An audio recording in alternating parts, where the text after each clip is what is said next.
Alright. There we go.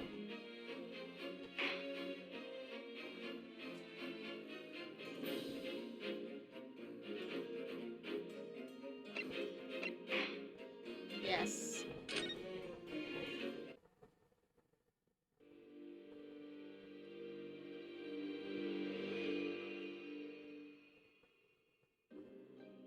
Runaway room, huh?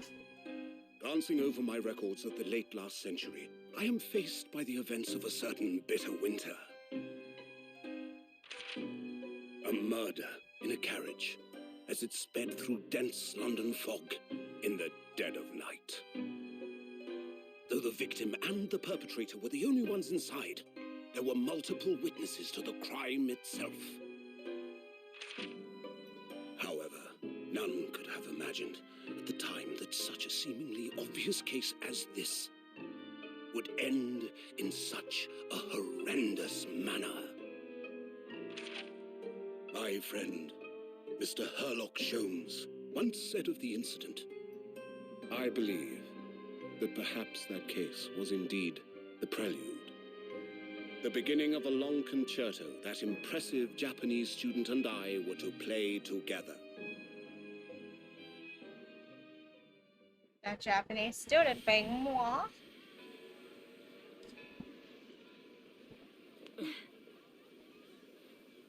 Amazing. Oh my god, that outfit. Is this really just a railway station? I like the cloak. Station or not, I've never seen such an enormous building before. And look at all the steam locomotives.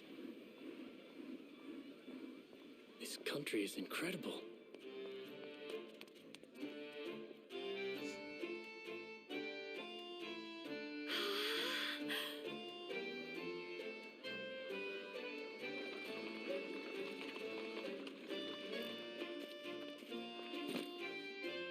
I feel like I'm dreaming. So this is the capital of Great Britain. So, where to? Oh, hello. Climb aboard. I'll take you wherever you want to go. In that case, the Supreme Court in Whitehall, if you wouldn't mind. My pleasure.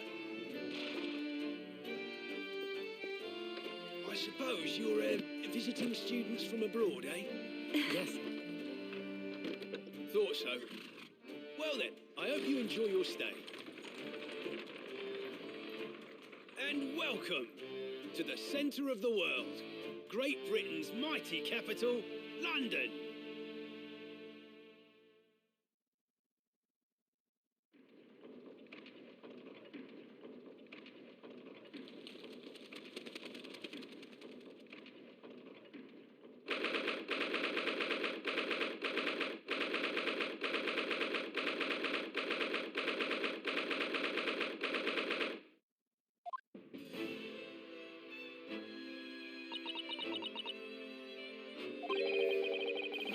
What an incredible place. It's so imposing. It's almost suffocating. This place is breathtaking. It looks like a fortress. The giant gears in the back and the fact that you're in a clock tower definitely makes it seem that way. There's some stone buildings like this in Japan now, of course. But they've only been built in a few short decades since we opened our borders to the outside world. An authentic example like this has quite a different impact, wouldn't you agree? A far cry from the wood and paper most of our buildings are constructed from. It's certainly unfamiliar.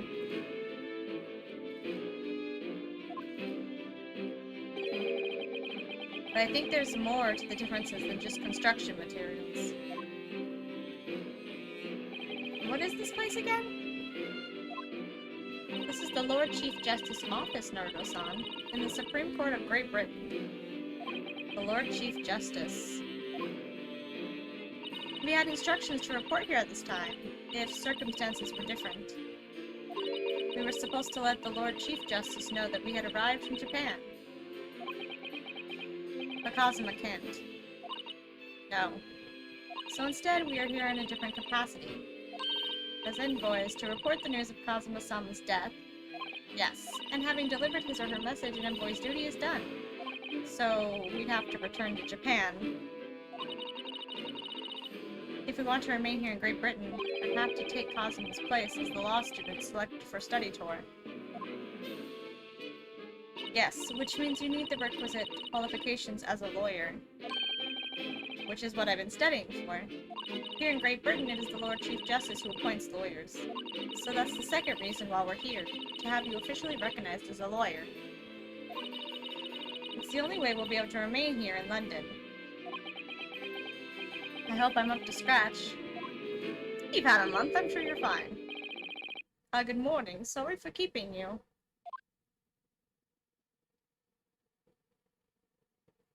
Oh.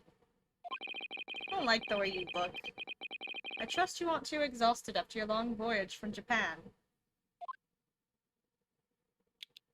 It seems I'm 1 hour, 12 minutes, and 47 seconds late. My apologies. Oh, no, don't mention it. You're never happier than when we're standing around with nothing much to do. Ryunosuke! How fortunate. So, introductions. I am Male Strongheart. That's a name. Lord Chief Justice of the British Empire. I feel like a little mouse under an elephant's foot. Come on, Mr. Naruto. Don't be a mouse. Oh, it's an honor to meet you, Lord Chief Justice Strongheart. I'm Ryunosuke Naruto from the Empire of Japan. Oh, Mr. Naruto. Welcome to London. Did the whole room move when you did that? Excuse me, the power. The capital of our glorious British Empire. Ah, yes, thank you.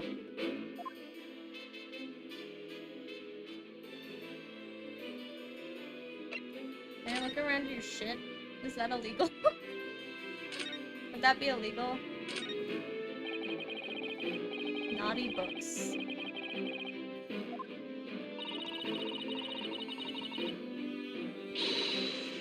She's super excited about books. I love it. Yes, a very bad dream. Ryunosuke. Not all about British law either. There are books about the judicial systems of other Western nations. France, Germany, Spain, Holland. What about Russia? Why do you ask? Russia's not a Western country. Why do you ask? Russia's not a Western country. Ryunosuke, Russia's from the East. It's an Eastern country. What are you doing?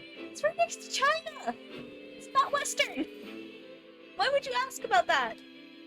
I was wondering about asking the Lord Chief Justice how you say wardrobe in Russian. What do you think? I think perhaps it's a thought best abandoned.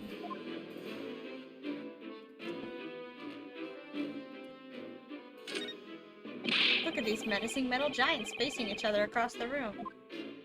Oh gosh. I believe they're suits of armor. Oh, right. I thought maybe they were like the lion dogs we have in Japan guarding shrine gates. No, not at all. In fact, in Europe, suits of armor like these are always possessed by evil spirits who don't. That's not a fact. That's just... What, baby? Be right back.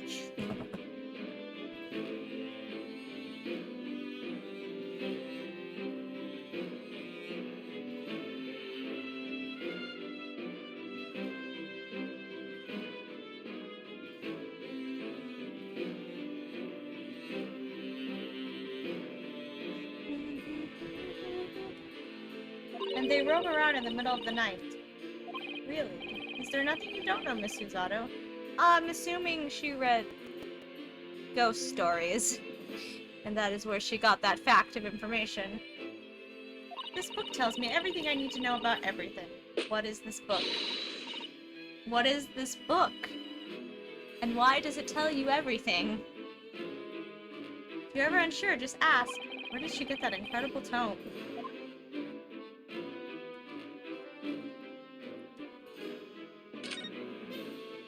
This must be Lord Chief Justice's desk. I believe it's made of marble. It looks more like an over-the-top tombstone that's toppled over to me. Jesus Christ. I think that's your fanciful imagination at work again, Mr. Naruto. Feels like everything that's normally made of wood and paper at home. It's made of bricks and stone here.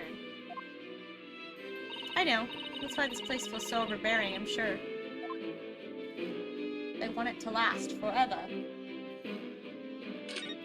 Is this some kind of clock? Actually, I think we might be inside some sort of giant clock. There's no way you're inside Big Ben, right? Are we in a different big clock in London? But those gears are larger than anything you'd find on a steam locomotive even. It's eerie. Do you think clocks are some sort of hobby of his? The Lord Chief Justice, I mean. Well, boys do enjoy fiddling around with machines, don't they? I'm not sure you could fiddle with cogs that size, and I'm certain you couldn't call him a boy. Yeah.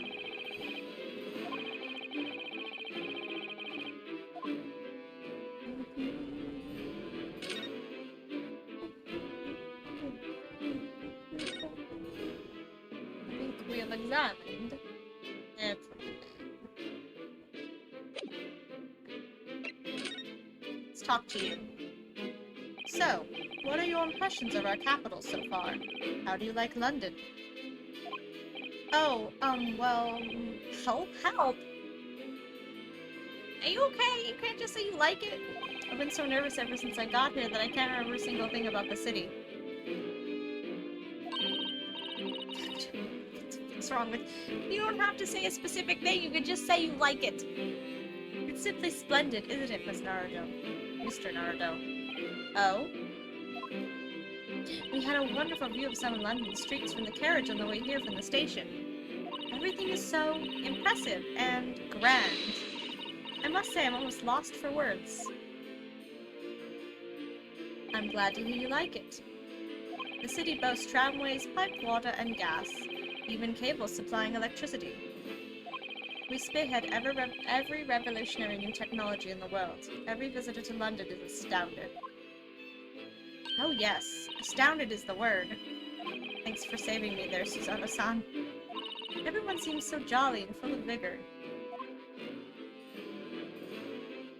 Yes. There's much excitement about the upcoming Great Exposition we'll be hosting here in London. Great Exposition?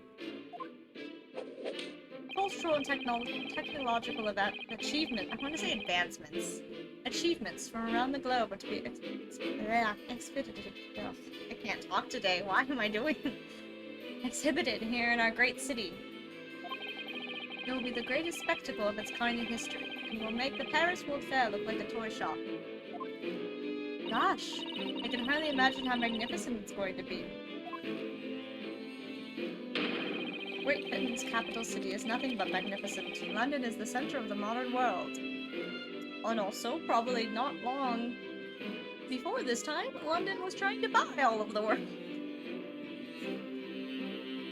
This is the time in history where London thought it was the best shit. England in particular. Even if you do say so yourself. The sun will never set on our great empire.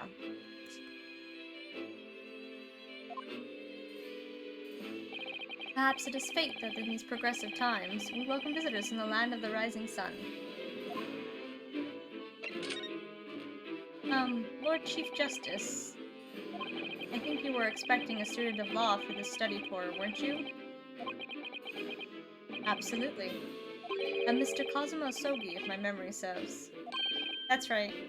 The British government has already been telegraphed a full report on the situation. I understand the young man lost his life aboard the steamship bound for our shores. That's amazing. The news reached him before we even arrived. My country naturally extends its deepest condolences to yours. Oh, thank you. And you honored this appointment specifically to inform me of the news? Yes. We are here in the capacity of envoys from Japan to report the sad news in person. They tell me you Japanese are a people of protocol and courtesy. I see that it's true. But it is with some regret that I must inform you. The death of the young lawyer means the study tour arrangement can no longer proceed. You would just hear us out, Lord Strongheart. have to say, madam? About the study tour. Mr. Naruto here would like to make a proposal. Oh, yes, put it all on me, who's bad with words. Would he now? Well, Mr. Naruto. Yet then, the moment of truth.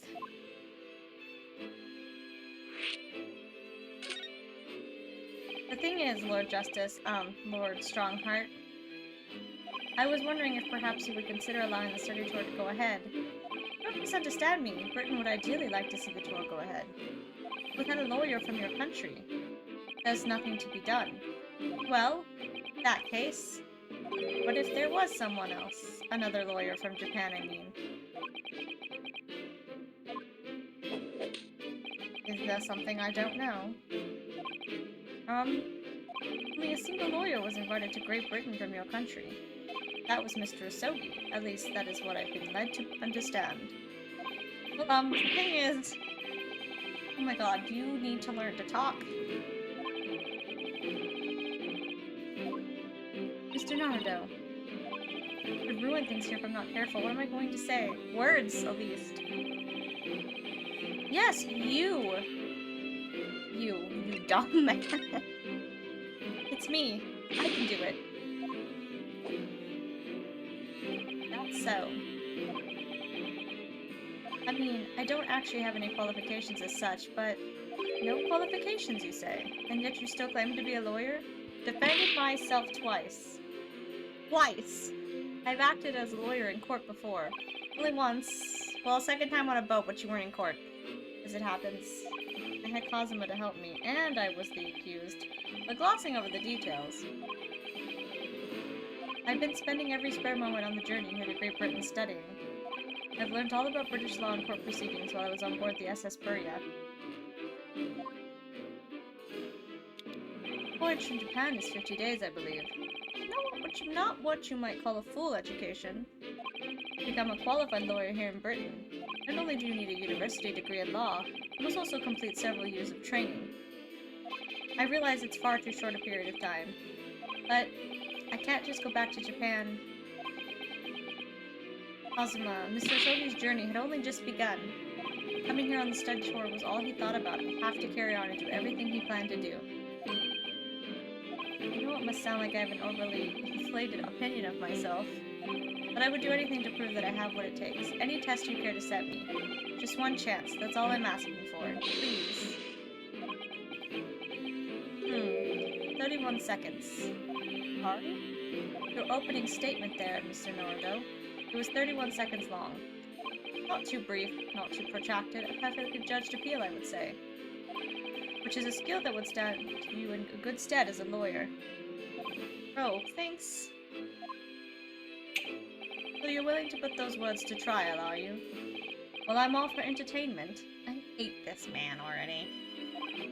Huh? But let me ask you one thing first, sir. Yes? Say you intend to do everything Mr. Asogi planned to do. Are you firmly set on that path? Well, yes, that's my intention. I see. Are you imagining things? Or did his expression just alter a fraction there all of a sudden? Because he's a bad... I predicted he's a bad guy. Bad guy. Evil. Look at that face. That's bad guy face. Very well. You have your wish, I'll give you a chance. A test to become a specifically certified lawyer. Whether you pass or fail is entirely down to you. Really?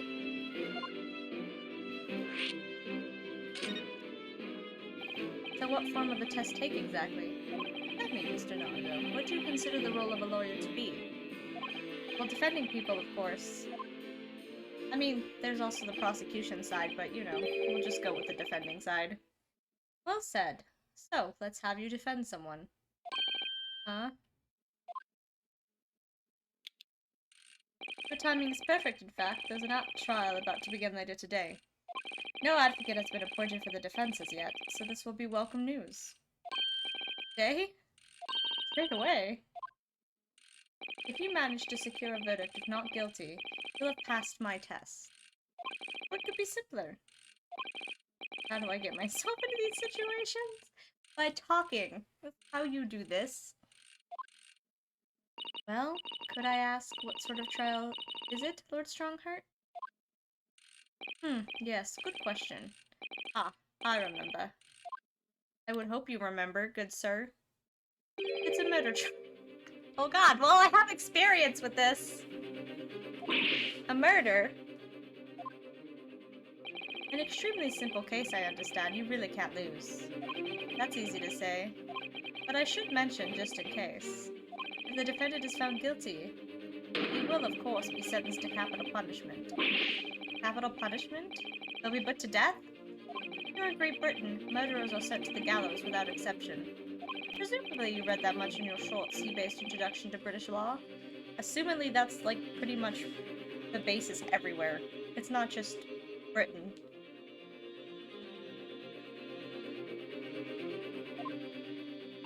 I can't possibly agree to such a test. We would be toying with a man's life. I am the Lord Chief Justice, and I've decided it's acceptable. But you can't do that, can you? He's a bad guy. Can you look at his face? He does what he wants.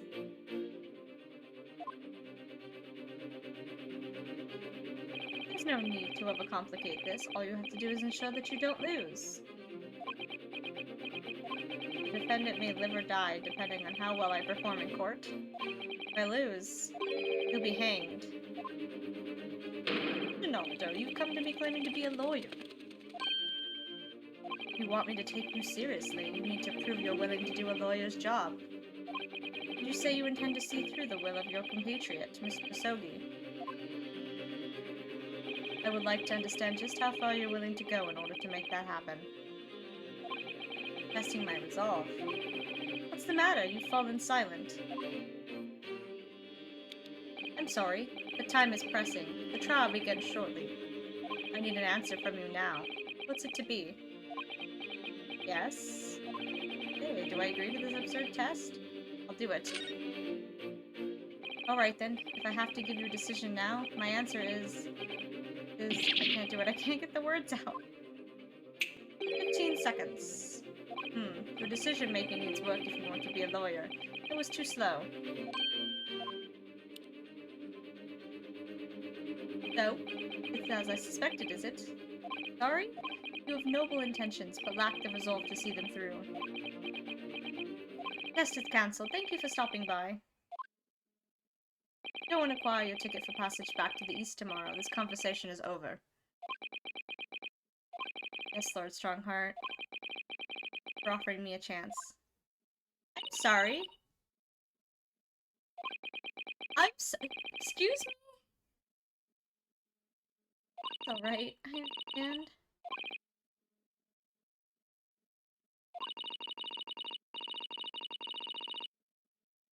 I picked do it!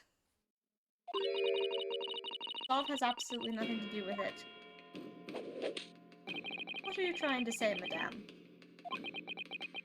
I think what Miss Susato means, that no matter how badly I like to be recognized as a lawyer and stay here in Great Britain, to risk another man's life by treating his one and only chance at trial so trivially would be utterly unforgivable, and I feel exactly the same way. I'm sure the defendant won't see this trial as a test, as some kind of experiment. A lawyer may fight for his clients in court day after day, but for each one of those clients, the particular day they stand in the dock may be the only chance they have to fight to prove their innocence. No, I was wrong. I'm not qualified to do that job yet. Sorry for wasting your precious time, Lord Chief Justice. Wait, Mr. Naruto. Oh? There's something else? Approximately 20 minutes by carriage to the Old Bailey from here. If you leave immediately, you should still be there in time. But I just said that... I was quite serious in what I told you. The defendant in this case. There's literally no one to advocate for him. What? At this point, he can't hope to find someone to represent him. The trial will begin without a defense. If that happens, there's only one possible outcome. he will receive the most severe sentence the judge can pass down. But that's awful. That is the truth. Why does it have to be like this? Please don't expect an answer to every question. The cold, hard truth of the matter. There is only one person now with a chance to save this man from a very miserable end. That's you. Really his only hope? So, what do you say now, madam? Me? What do you mean, Lord Strongheart? That it wasn't an easy decision to choose whether to defend a man in these circumstances. I agree. But in my estimation, it is purely and simply a matter of resolve. The time is up here. I have a meeting to attend. I must leave in 2 minutes and 16 seconds. So, venture into our great city and enjoy yourselves. It's an event. The Old Bailey. We're going to do this, Mr. Nardo. Must leave at once. I mean, I already examined everything, right? I guess I could re-examine.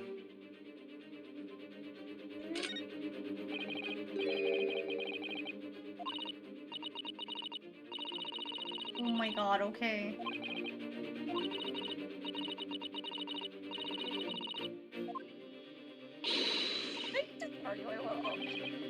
But just say that we should hurry to the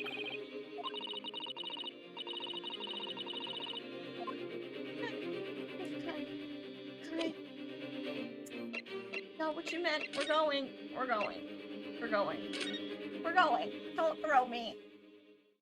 Please.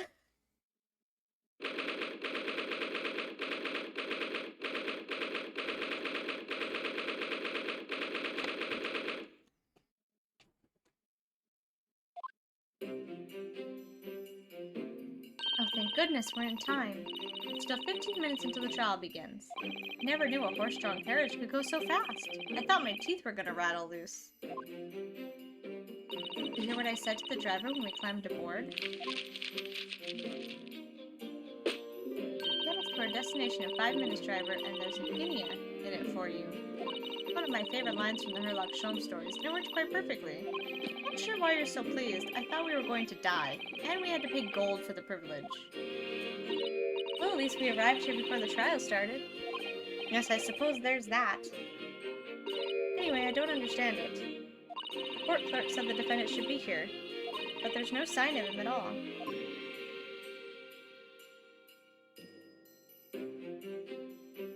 This is the Old Bailey. Even this room for defendants to wait in is grand. Are you alright, Mr. Nardo? I'm feeling tense. Jumpy! This place gives me the same sense of foreboding that I remember from the Supreme Court in Japan. Oppressive air, almost as if the building itself is going to crush whoever's about to be sentenced. It feels like only yesterday that I was the one about to be crushed. I'm good! We're gonna see Legman soon.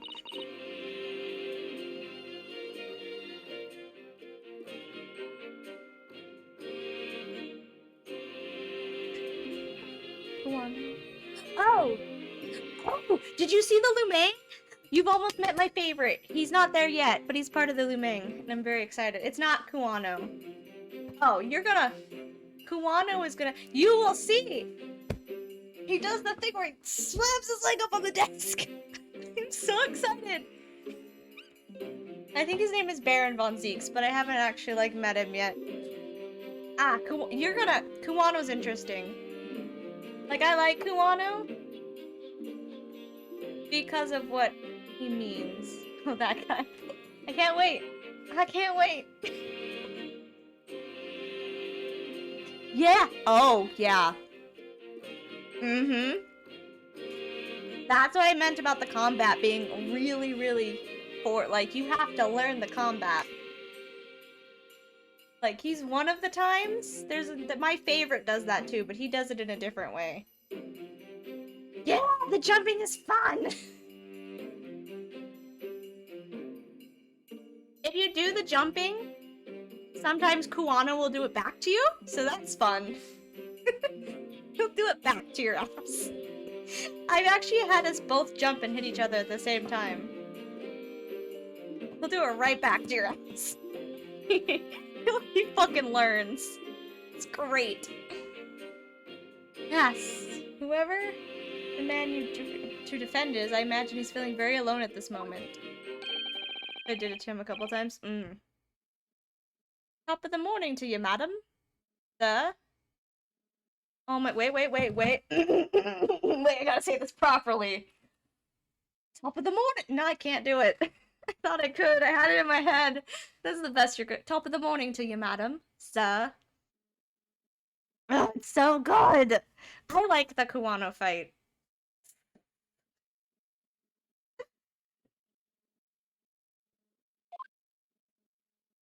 Oh my god, what is this, man?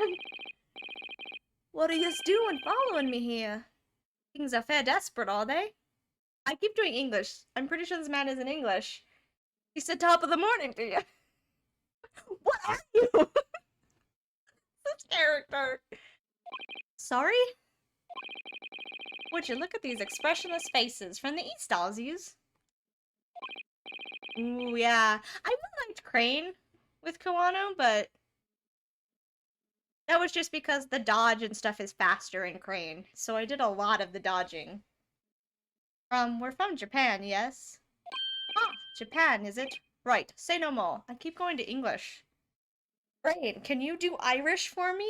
Or at least Scottish? Something that's not English.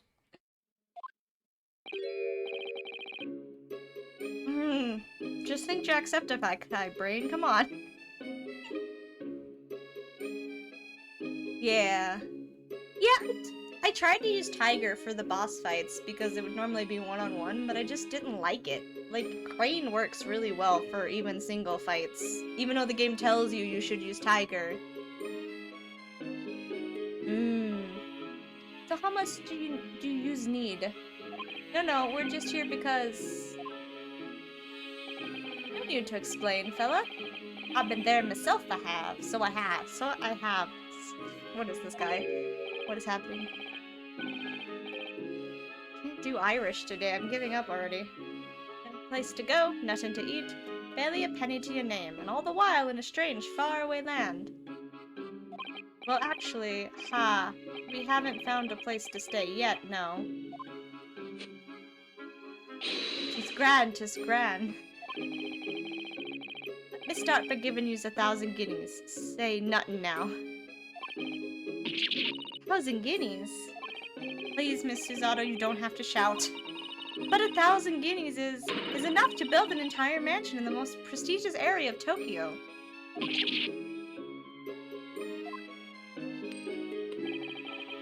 It's nothing to me at all. I like to ensure I have sufficient funds to weather a rainy day, you see. I have enough wealth to buy the city of London 2 or 3 times over, but you couldn't find someone to defend you? You have all this money! That much rain even fall in one day? Well, even so, we couldn't possibly set such a large sum of money. Oh, ow! Rude. I don't want to defend you anymore. Even to see Von Zeeks, I'm done. I don't want to defend you. Hit me in the face! Don't get me wrong, fella. I'm not giving to you no strings attached. I'll be wanting you to do something for me. Oh? To be honest, it's a little embarrassing. The trial that's about to begin, you see, is for me good self here. I'll be in the dock. So now, what I want you to do is come along with me and stand there beside me. Eventually you'd be my lawyer, but that's just a little detail now. Wow, I'm going Welsh. I can't do Irish or Scottish, but apparently the brain wants to go English and Welsh. Can we not do that today? Oh, well, the thing is, don't worry about a thing. All you have to do is stand up there next to me. Nothing more. Otherwise, you see, I was gonna start without me having any kind of representation at all. Well, it was true. The Lord Chief Justice wasn't just making it all up.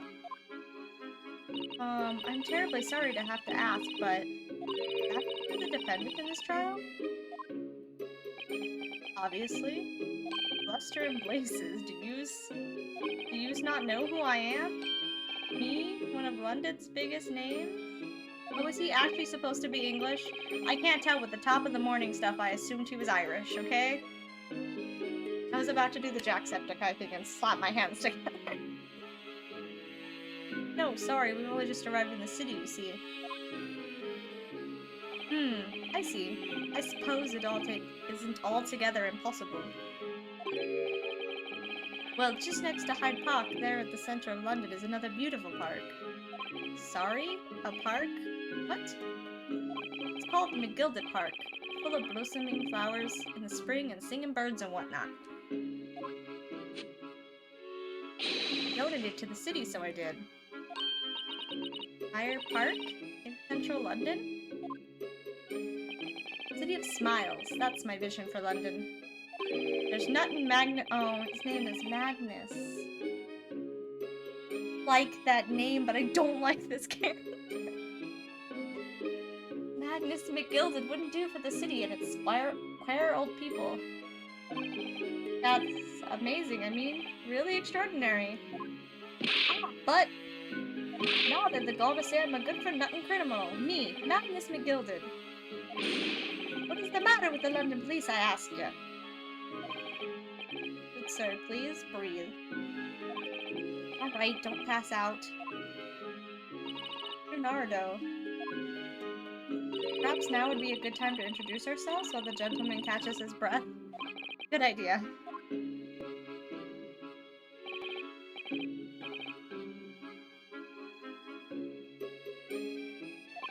Mr. McGilded, the thing is, we're actually here in London to study British law. We're law students on a study tour from Japan, you see. So, if you don't have a lawyer for the trial yet, and you'd be happy to put yourself in our hands, well... Excuse me, don't interrupt me. I was talking. What was I have to say, you daft idiot? I've given you 1,000 guineas to stand up there next to me, haven't I?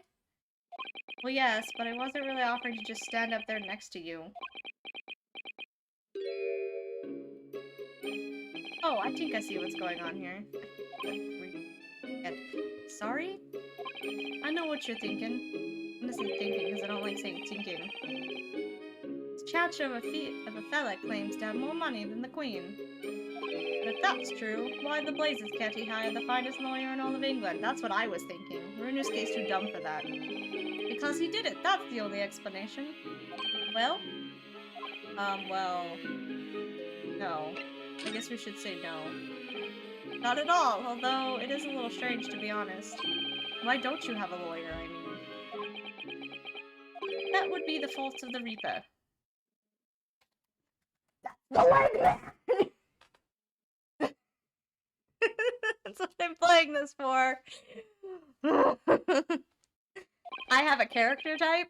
I have quite a few character types, but he falls right into the, like, ostentatiously dressed, fancy-ass bitch category.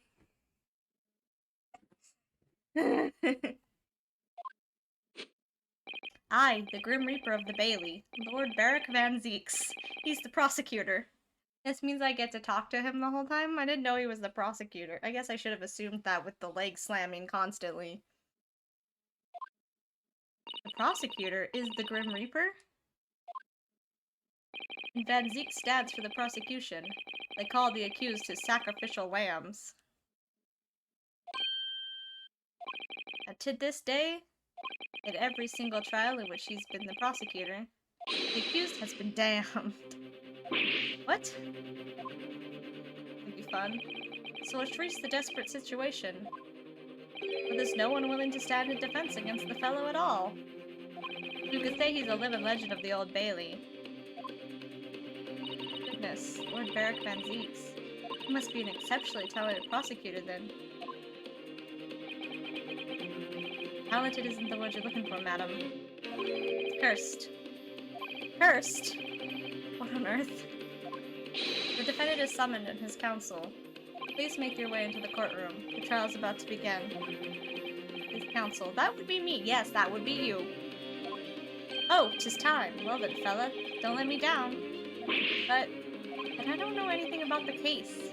You haven't told me what happened. You showed your face here.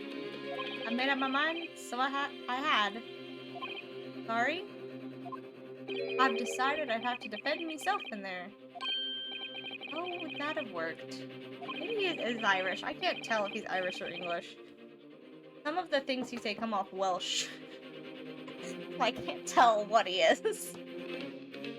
But then you made an appearance as student of law, wouldn't you know? It is no accident, I can assure you of that. Don't get cold feet now, please.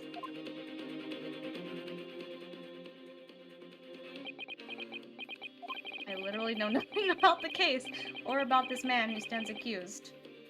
In fact, the only thing I do know is that I can't just turn my back on him.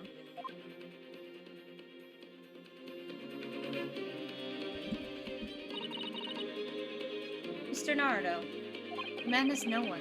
He'll have to stand alone in that courtroom, armed with nothing to defend himself. Yes, something that Kazuma never would have allowed to happen. Coming. We're having a conversation. Oh, goodness. Go in the room, please. I'll be right there.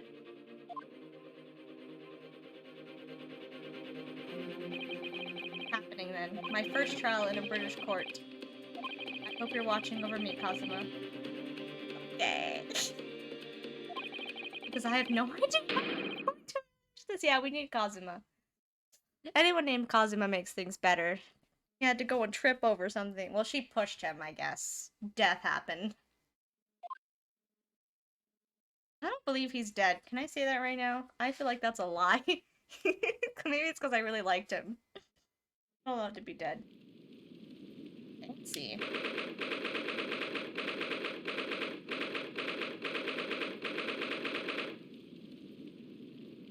How are you today, by the way, Jumpy? I don't know if I ever asked.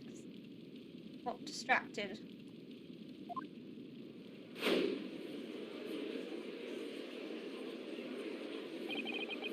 The highest court in Great Britain. The Old Bailey. Centuries of history this place is palpable, isn't it? It's so different to the same Supreme Court in Japan. See a little line of jurors over here. It feels both imposing and serene at the same time. The atmosphere almost makes words redundant. Whatever the country, determining a person's guilt or innocence is always a solemn affair. May I say something, Mr. Naruto? Oh, yes, what? God, don't look panicked, please. Your eyes look ready to pop out of your head again. Ah, Jesus. I know, but I just can't help it. I am dumb man, okay? Big Baron von Zeeks, my heart rate went up. In the name of Her Majesty the Queen, I hereby declare this court to be in session. We're here today to determine the guilt or innocence of Mr. Magnus McGilden. It could be Scottish, too. The Mick name is often Scottish.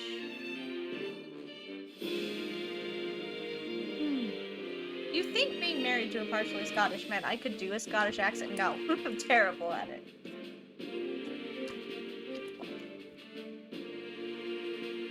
Now call upon the counsel for the prosecution and defense to declare their willingness to proceed. Look at this, what is he, a vampire? The leg-kicking stuff. Is this man a vampire? Because that will make me love him even more. Oh my goodness. I don't even know what accent to give him. He's in England, but his name is Baron von Zeeks. That's such a Romanian name. Such a vampire name. I don't know what accent to give you. I guess probably not. I'm gonna be giving a lot of people English accents, so probably not you. The prosecution is fully prepared. It's partially an accent. It must be the Reaper of the Bailey. He really does look fully prepared to dispatch his next poor victim to the underworld. Vampire man. counsel for the defense. You appear to be Eastern. Do you speak English? Huh? Oh, yes, of course. Sorry. He asked if the defense was ready, and I couldn't be further from ready if I tried.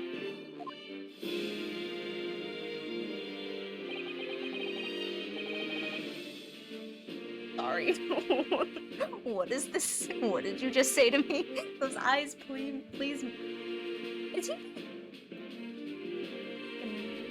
I feel like that is such a racist term. I don't even know what the term means. I'm sure it's meant to be insulting. I'm sure it is. Those eyes please me, Nipponese. They shroud your fear, your doubt, your trepidation. They run wild, clinging to some phantom notion of courage. Quintessential look of a sacrificial lamb.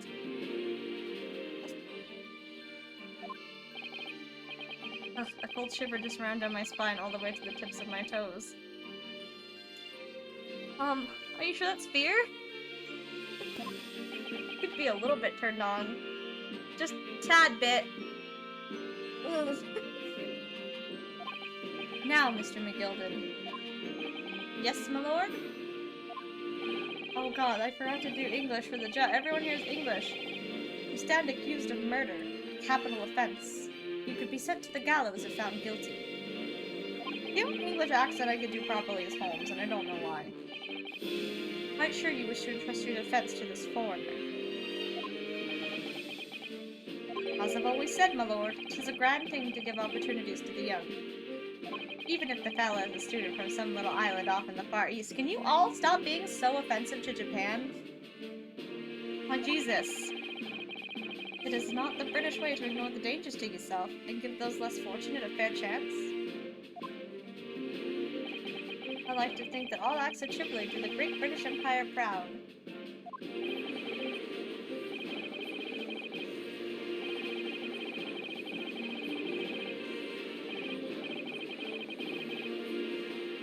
Seems as though everyone in the public gallery is firmly behind Mr. McGilden. Definitely welcome news, and he certainly has a way with words. I'm surprised he couldn't convince anyone to defend him. Well, you haven't seen Von Zeeks try to fuck shit up yet. Eloquently put, Mr. McGilden, and most laudable sentiments. Now, ladies and gentlemen of the jury, I'm sure I need hardly remind you that you 6 members of the public have been selected for your impartiality. Are you ready to proceed? Yes, my lord. The task is to send rotters to the gallows where they belong. I'm more than ready. At the manor, his lordship always says we should dispose of rubbish promptly. Naturally, I agree. This man has a knife. Why? How is everyone allowed to bring in weapons to a courtroom? Ha! Any criminals here will soon be wishing they never set eyes on me.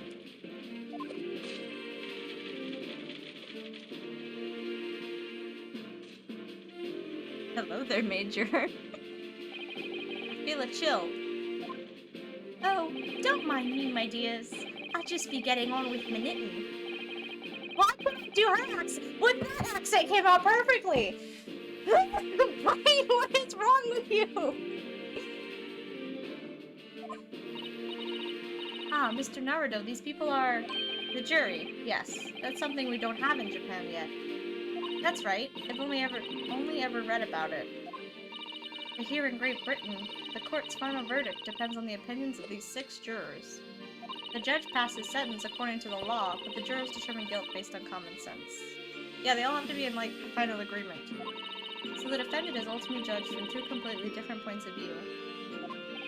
But how exactly did the jurors give their verdict? I don't know. They hear the testimony and then they talk on whether they feel their person's guilty or not. That's how it works here, kind of. They take in the evidence, but they also just take in how they feel. I'm still terrible at that. Ugh, still the worst. But by that point, I had so much money, so it wasn't bad.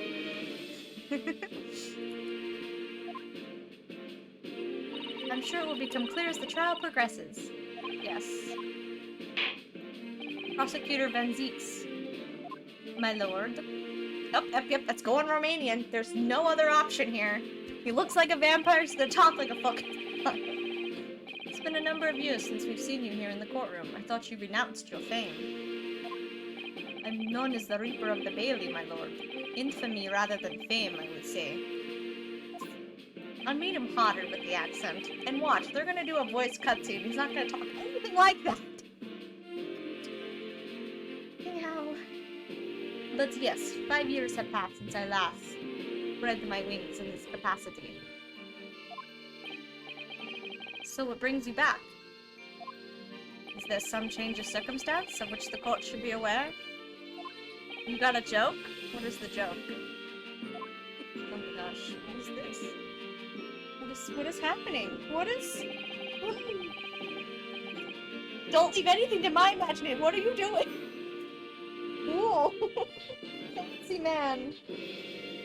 I leave that to your imagination, my lord. I don't know, Jumpy. Why don't they? So the Reaper has been out of action for 5 years. Why did he have to choose today of all days to make a comeback? So you can have gay feelings for him. That's why. Don't lose heart, Mr. Naruto. The bear is protruding. Oh, so sweaty in this outfit. I don't know why I chose to do this to myself. Yeah? Put that back. Okay, but it could break, so put it back. Oh, Doc, have you seen the Kiryu duck? I have a Kiryu duck. Brooke got FRE. I still don't know how I feel about having a duck with a bicycle. It's a Kiryu duck, though.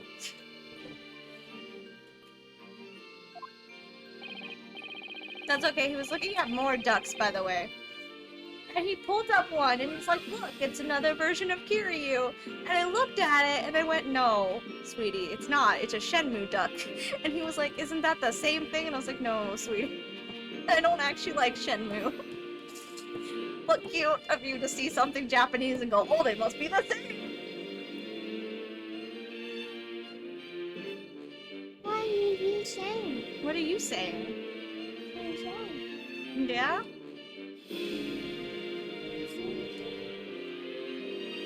You have something important to say? You don't know. They're kind of similar.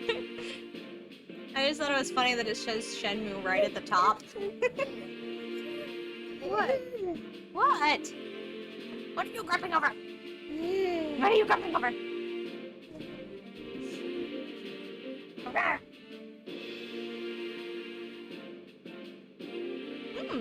Yeah, I just never got. I watched one of the Shenmues and I don't know, I don't like it. But to be fair, I watched one of the Yakuzas before I played Like a Dragon, and I also didn't like Yakuza until I played it.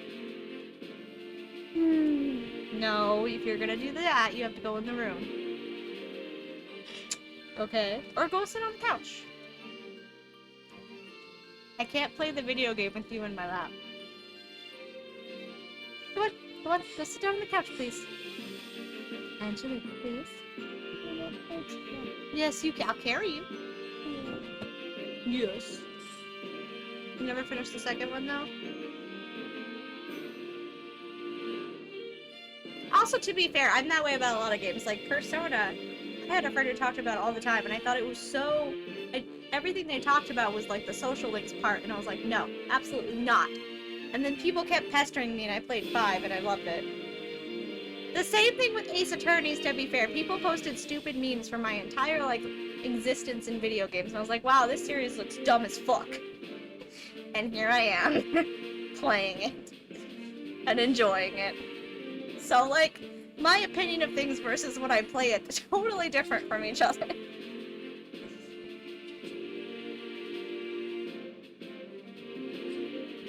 Now then, opening statements, I think. A summary of the case, if you please.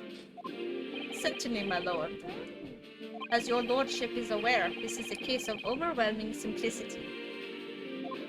We must be the only ones in here who aren't aware. Yeah, everyone else has had time to study the case. The incident took place in the late evening. 3 days passed. No. I know that I don't like rhythm games. Okay, I know that I don't like rhythm games. I like Miku as a character, but I know that I don't like rhythm games. I've played enough. Like, the only rhythm game I liked completely was fucking Yagami dancing. I enjoyed that. That was it. The hour was some minutes after 10. I also enjoyed Kingdom Hearts rhythm game, but as you see, I have never gone back to touch it. Once I'm finished with it, I'm just done. So no thank you. No more rhythm game. The victim was a maker of building bricks, known in this community as thrice-fired mason. Sorry? Thrice? Means 3. Right, Inosuke. He was a very accomplished craftsman. The bricks he fired were said to always be almost indestructible. Oh well, that looks like it hurts. The victim's corpse was discovered in an omnibus in service on the streets of London at the time. A dagger that had been thrust into the victim's abdomen is believed to be the ultimate cause of death.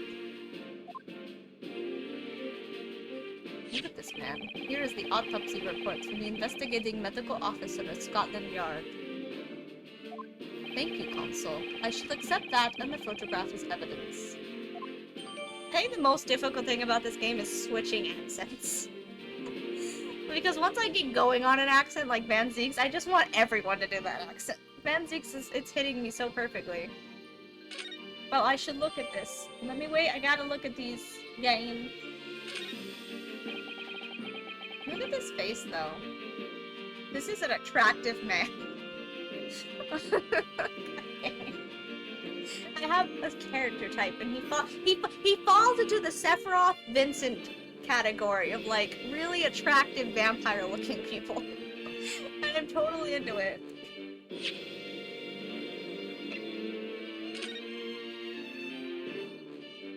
Stabbing at him with a knife. Turning.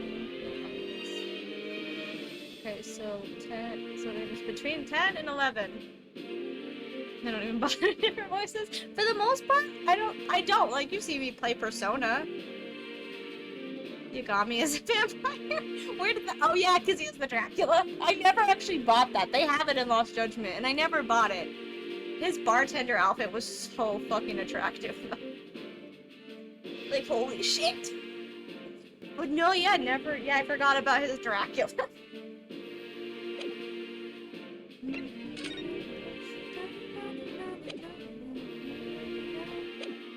And one further item of evidence.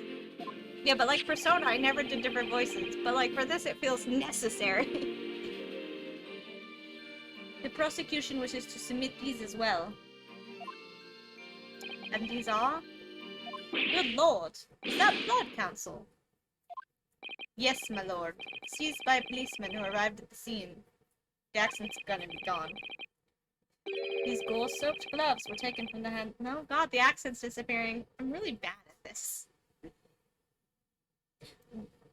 These gore-soaked gloves were taken from the hands of the accused when he was arrested. What? Mr. McGillen's gloves had blood on them? This is why you don't come into a case without knowing what the case is. Yes, I will accept these as evidence as well.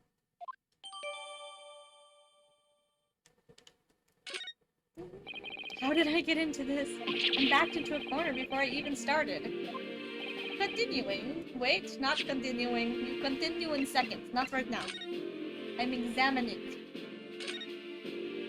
This is definitely blood, isn't it? Not the most pleasant sight to be confronted with on our first day in London. Well, nothing will come of grumbling now. No, by the way, is Mr. McGilden right-handed? Yes, I believe so. He was toying with a coin in his right. Yeah, I know, because he hit me in the face with it. Ah, pity. Believe you've been left-handed. Yeah, it doesn't matter which hand. But I appreciate you trying really hard. There's nothing else special about these gloves. Just the... Oh, wait. Gotta look inside the gloves. Just in case. No.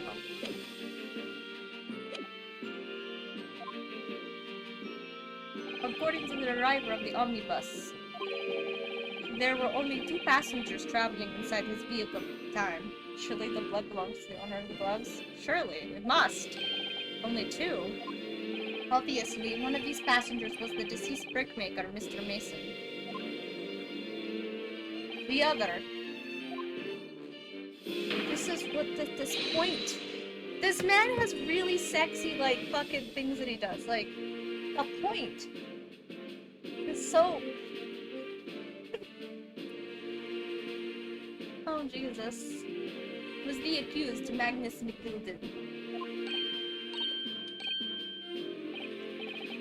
It was him. Well, rather damning circumstances, to say the least. Defendant, what say you? Oh, Jesus. Well, of course I have no recollection of such a thing. Mr. McGilden? To be sure, I rode the omnibus that evening. But whenever I'm in a carriage, I'm taken with a fierce tiredness, and I always succumb to it. It's his replacement. It's his replacement pair. You can't blame Benzines. I love that you always pick the wrong person to blame. Like, like, oh, they're in the courtroom, it has to be. You claiming to have been asleep. 'Tis the motion of a carriage, my lord, litten as it is. And when I open my eyes again... Why is Southern happening? I mean that. He's like Irish or Scottish. Or English, I'm not even sure at this point. 'Tis is a desperate sight before me, the body of a man I never laid eyes on before in my life.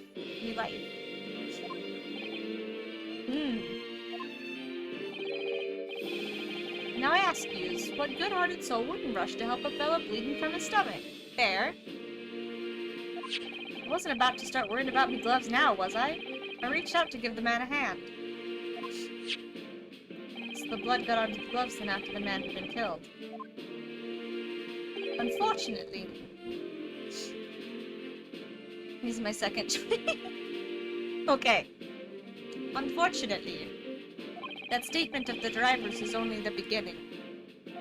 What? It's not all of it? There were multiple witnesses. This man. Everything he does, I like. Oh no. To the precise moment at which the brickmaker was fatally stabbed. Oh my gosh, she's typing so fast. Holy shit, look at her go. Wish I type fast, but I don't type that fast. Oh, order? Order? The way they spell it to make sure you're reading it in the same way. When the killing took place, only the victim and the accused were inside the carriage. And there were witnesses to the crime. This is not just a case of compelling evidence. It's the nail in the coffin for the accused. You like to make vampire jokes about yourself. I see this.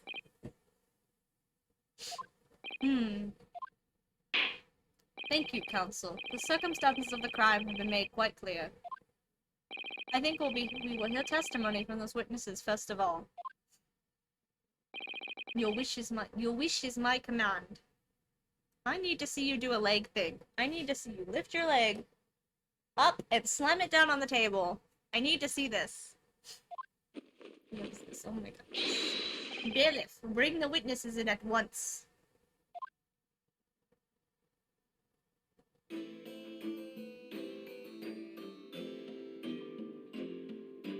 Witnesses, your names and occupations. My name is, well, everyone calls me Beepo. At the end, I've seen at least like where he does it in like the middle of cases. I've also seen him break a wine glass. I need all of this. I drive an omnibus in the East End. Bruce Fairplay. What is this name? Bruce Fair? To go out with a fang. Bruce Fairplay. That's a fun name. I'm a banker in the city. My name's First. Lady First. I make hats for gents. What are these names? Let's begin by confirming the facts. 3 days ago, at a short time after 10 o'clock in the evening, all of you present in the stand were in an omnibus and witness to the aforementioned incident. Is that correct? Yes, sir. Quite right. Yes, sir. That's right, sir. Lady first. I know! What are these names, though? God, I thought beef stroganoff was... Well then, let's proceed to your formal testimonies, please. Each of you will tell the court precisely what you saw.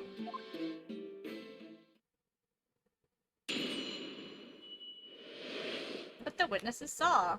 It was the last bust of the evening, so I had few customers. I remember it well. The victim and the man accused of killing him were sat next to each other inside the bus. Then out of the blue, the accused just reached over and plunged a knife into his guts. What's wrong with your hat? That's right, he stabbed him. I screamed and did, couldn't help it. As soon as I heard the scream, I stopped my bus. And then I saw it too. Why do you have a whip? Oh, because he's a cart driver. I was like, why does he have a whip? It's for the horse. Unambiguous testimony, I must say. Exactly, my lord. These men witnessed the incident in the omnibus with their own eyes. I'd like to ask a question, if I may. Yes, counsel? Well, this testimony makes absolutely no sense to me whatsoever. Why not? He doesn't know what an omnibus looks like. Okay, he kind of knows what it is. Well, the incident took place inside a moving carriage, didn't it? As has been clearly stated from the onset, yes. Well, in that case, how could those two witnesses possibly have seen what happened? There's no way they could have seen the inside of a moving carriage.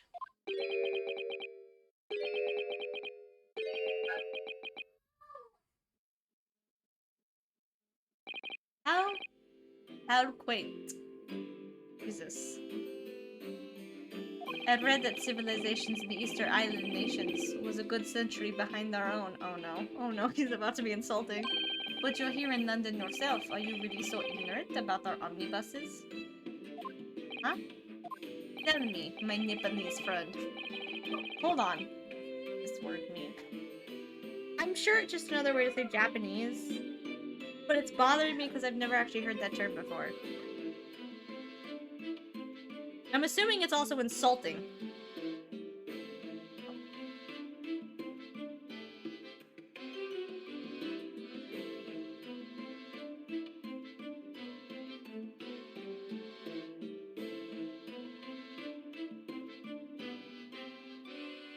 Oh, is it being his clothes?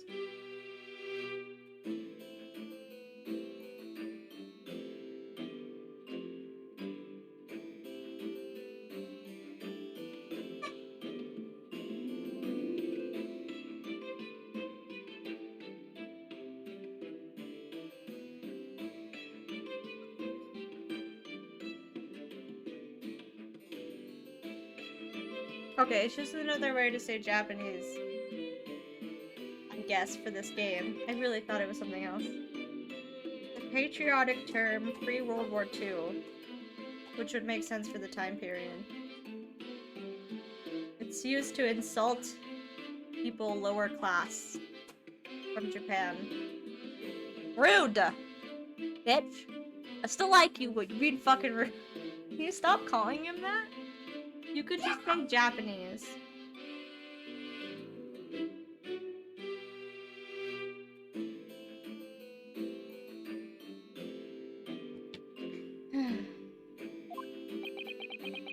Well, no. We, only arrived in London this morning. No matter. I've arranged for us all to see for ourselves. The actual scene of the crime, that is. What do you mean? The actual scene? How? The garage is designed to be moved, after all. Presumably you understand that much. Can you not? Wow, you are so insulting right now. Yes. The omnibus in which this bloody crime took place is here today. In this very building. Here? What? The entire carriage? Bailiff. Bring forth the stricken omnibus.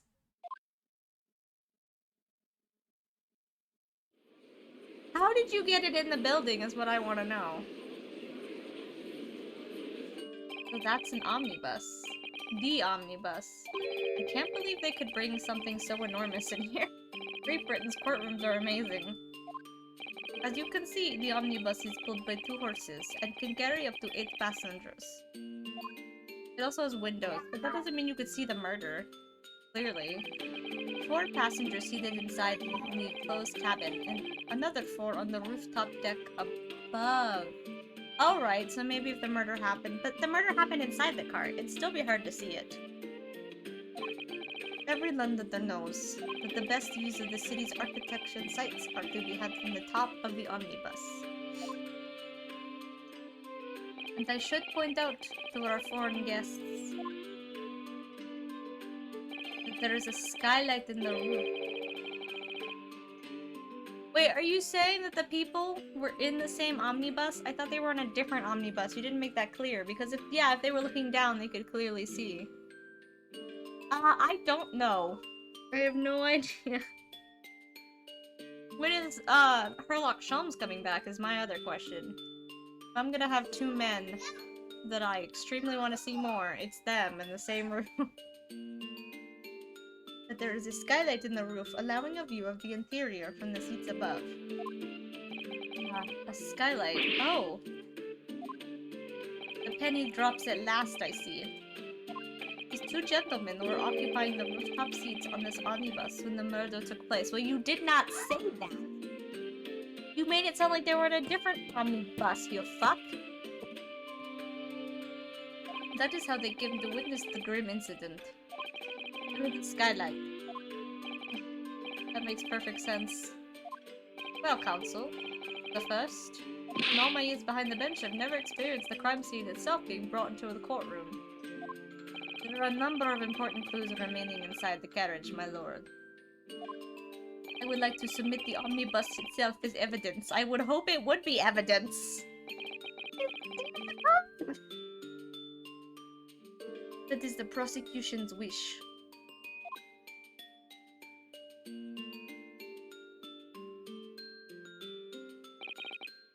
Very well, I see no reason why not. Yeah, this omnibus is hereby formally accepted as evidence. Can't believe it. The entire crime scene entered as evidence? Yes, Great Britain is simply extraordinary. I would help myself a lot by giving that omnibus a thorough examination as it's here. Yes, let's do that.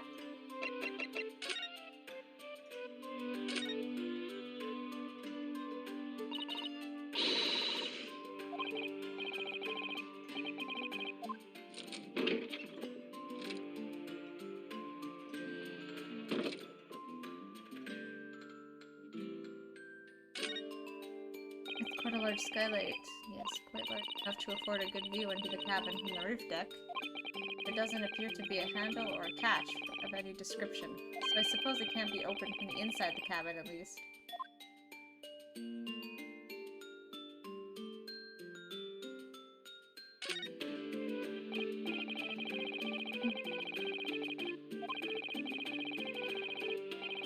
Crystal Tower, huh?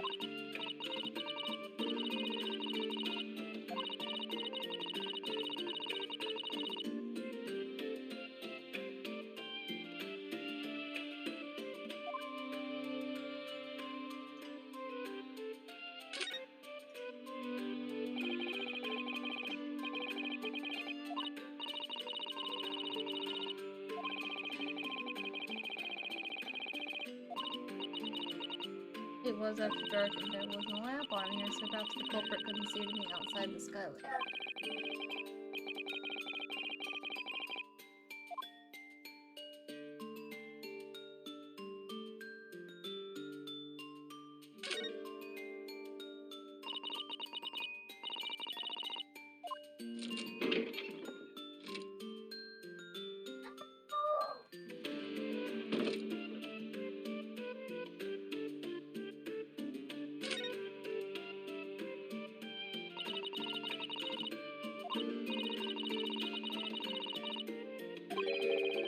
Wait a minute. But the seats aren't facing the skylight. At least this one's not. Is the other one?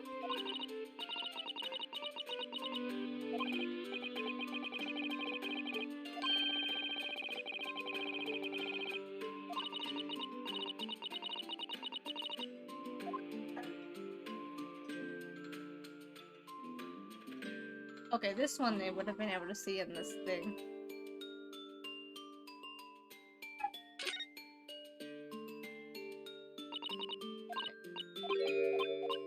I was hoping they'd have something different to say, but no.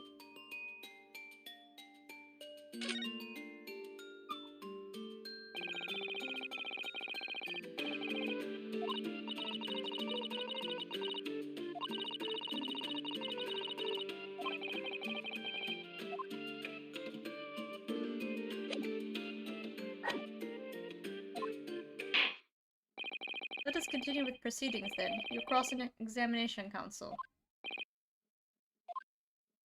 Hey, don't expect this Nipponese stray to understand the intricacies of a British court's cross-examination rights. Or Sonia the Third.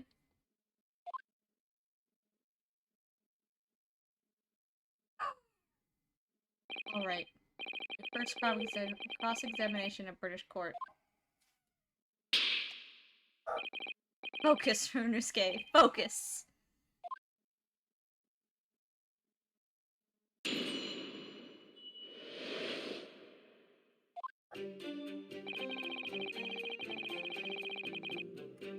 Hold it! Yes, I think it was sometime after 10, wasn't it? Oh, yes, sir. That's right, sir. Ever so cold it was, sir. Freezing, in fact. And you had 4 passengers on board at the time, is that correct? Yes, that's right, sir. Not all traveling in the same parts of the bus, of course, though, no. There were no other passengers when the incident took place. No one alighted, for example? You're quite right to that, sir. No other passengers like that, no? None. Nobody fled the scene of the crime, then. I have to say, the boss insists on it running. He does, every evening. That last bus of the day. This man needs a warm blanket. But I do wonder sometimes if it's altogether worthwhile. Yes, sorry to say. What do you mean by that? Well, what with it being so cold and everything, and only making 20 pence on the run, you see. Yes, I spend that much on the pub on the way home, just trying to warm up again.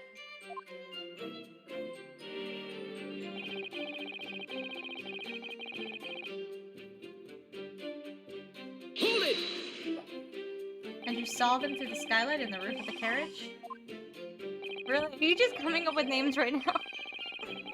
That's right. When you sit up on the top deck, the window's right there at your feet.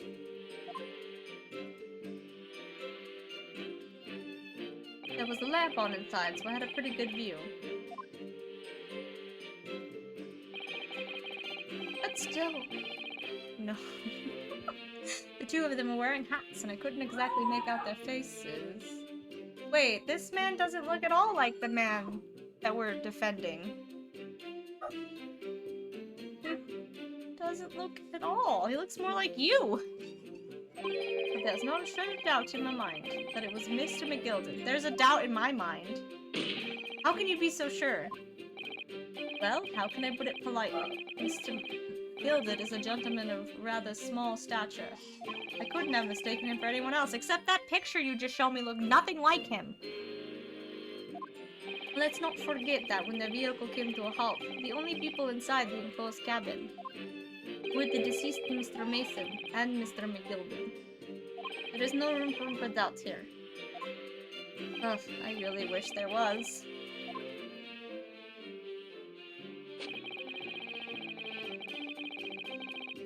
Hold it! You actually saw the exact moment it happened. And I already testified to that. Or fair dinkum hardworking city bankers not considered trustworthy these days. Oh, no, I didn't mean that.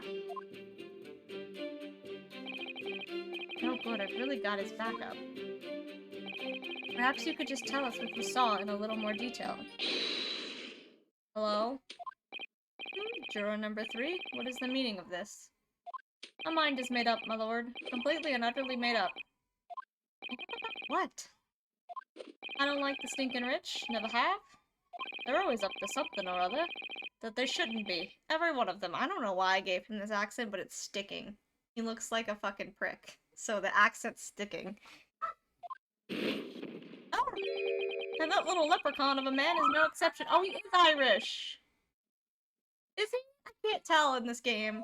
But they can't fool me. Your arm is on fire! What? How is that? What is happening? No, no, no, no, no, no, no, no. I need a moment. What the fuck? Game? Excuse me? Oh no. There's no point wasting time listening to any more of this. That's my opinion on the matter, anyway. That is precisely what I was about to say. Do they all just like this thing? Is this how they decide who's guilty? This doesn't seem safe.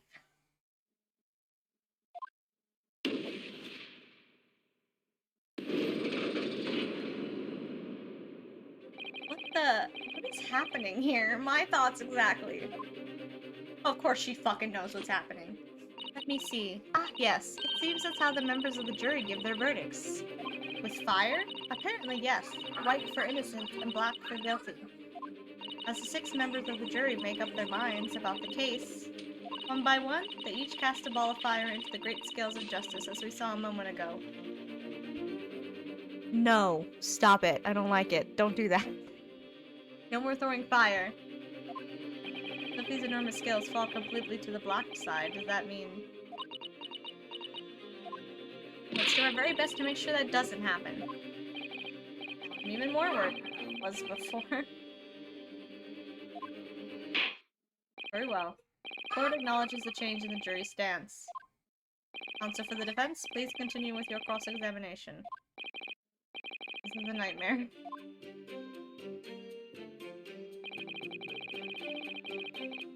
Hold it! You stabbed him, you say, and you were sitting up on the roof deck, were you? Yes, that's right, sir. I was up on the roof seats. I've seen the little jet sitting next to the fellow that was stabbed. I'd been thinking about the new hat design, you see. So I was just gazing absent-mindedly around. But then I happened to look down to the skylight. Jelly, no more screaming. It was sticking right out of his belly, that huge, great knife. A grim sight indeed. That didn't help me at all. Jury looked like they're even more convinced my client did it than they were before.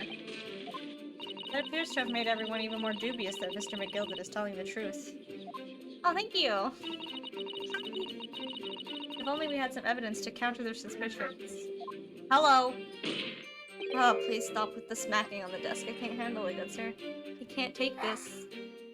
Hey! No yelling, okay? Mr. First. Oh, yes. Yes, sir? Is this the knife you saw? Oh, good grief. Yes, that's it. The very one, sir. Is that? Yes, counsel. This is the blade that was driven into the victim's belly like a stake through the heart. You are not allowed to make vampire jokes yourself! You already look like one! It's illegal! It is, and furthermore, the scabbard is emblazoned prominently with a certain initial. The letter M, which seems oddly familiar. Ugh, please no. Please no! M, for Magnus perhaps? Or McGilded possibly. Take your pick. My pick of your sexy face in a second.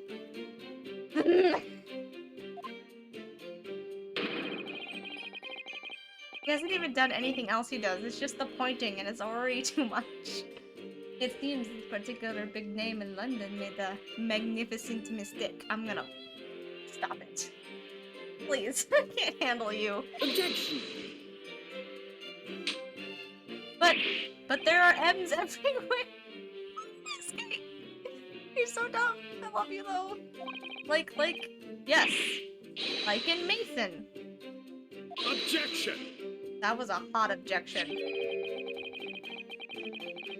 So he's English, but I'm gonna keep giving him a Romanian accent because he looks like a vampire. And I can't help myself.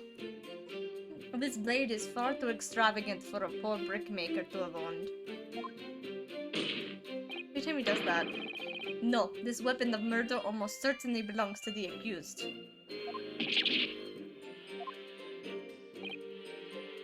Not conclusive, but certainly compelling, counsel.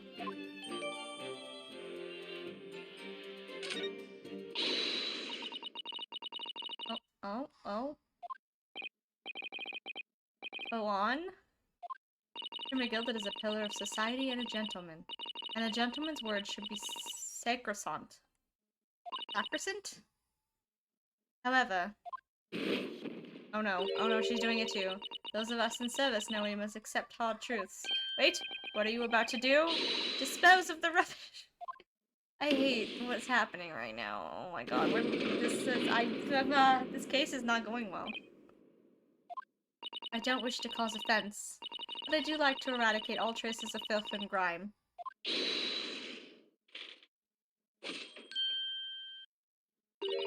I have painstakingly typed every word uttered here today and cross-referenced all the facts.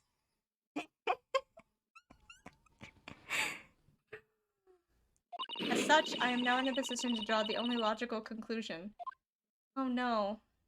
Granny! You're one of the few! Don't let us down! Sacrosanct. Okay. He's having trouble. Not again. That's 4 out of 6 jury members who proposed a guilty verdict. We just started this case game. There are only 2 left. We've had it. Every time I press these witnesses for more information, I just make the situation worse. Nevertheless, we need more than anything at the moment is more information. We're still very much in the dark. I suppose I'll just have to keep pressing the witnesses, knowing that more sparks may well fly. Ah. We mustn't give up hope that we'll uncover something that will give us a way to fight back. But, do we want to fight back? I'm just saying. Van Zeeks is pretty hot. You could just let him win and then step on us. Weird. Alright, I'll keep trying. We can't give up. Can I look at the knife? Wait, what's the knife? No, not the carriage. Fuck. I don't know. What? He hot. First of all. Are you alright, Mr. Naruto? Oh, sorry, yes. I just don't really like blades. You literally have your boyfriend's blade on your hip. Bro, those don't seem like the words of a man with a logic of... He knows it! He just wants your lifeblood. I'm okay with that. You know what? Yep, he can have it. It's all his. Just wait. He's only done the pointing, but he also does this thing where he takes his leg and he slams it up on the table. And that's what I'm waiting for. He hasn't done it yet, but I want the leg slamming. That's not a blade, that's Kazuma's soul. My boy, you are so fucking gay. See what the blade looks like. You kept, I guess they kept keeping the blood on it would make sense. It really is blood in the victims. An Englishman's blood looks a lot like a Japanese man's blood. I would certainly fucking hope so, you dumbass. You think it wouldn't? Sorry, it's just that we've only just arrived here in Great Britain. I'm finding it a little hard to adjust. Yes, I do understand.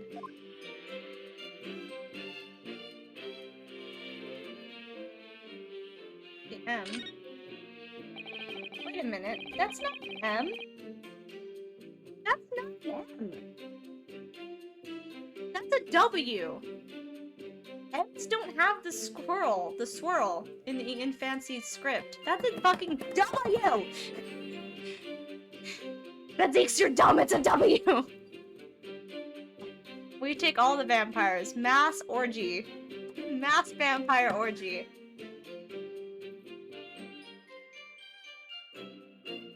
Just saying. That's a W. I 100% am sure it's a fucking W. It's a W. WWW.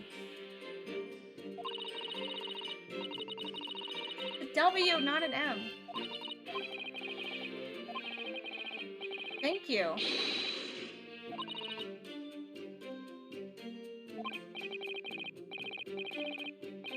At least he's not so dumb. That doesn't look like an M, though. It does look like a W. Hold on. Well, let me turn it properly. I mean, I guess I could see the M, but it still looks more like a W to me, I'm not gonna lie.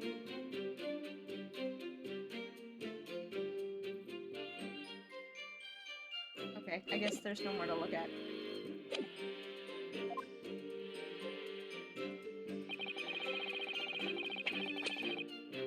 Hold it! What exactly did you see? Oh, well, sir, that would be the passenger, sir. Yes. Get this man a warm blanket before he dies. God. And by the passenger, obviously you're referring to the victim, Mr. Mason, the brickmaker. At worst. Then the other passenger had that knife in his hand, like this. By the other passenger, obviously you're referring to the accused, Mr. Magnus McGilded.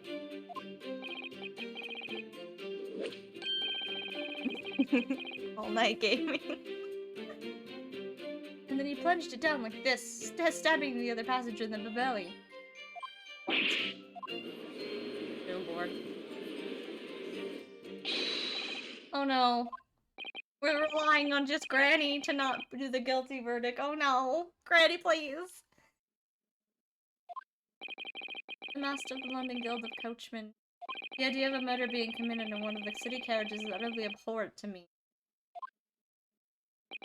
It wouldn't be right to make decisions before hearing all the- Just do what Van Zieks does. Van Zieks has just like a whole bunch of wine. He hasn't done it yet, which is... He needs to do it, but he has a bunch of wine.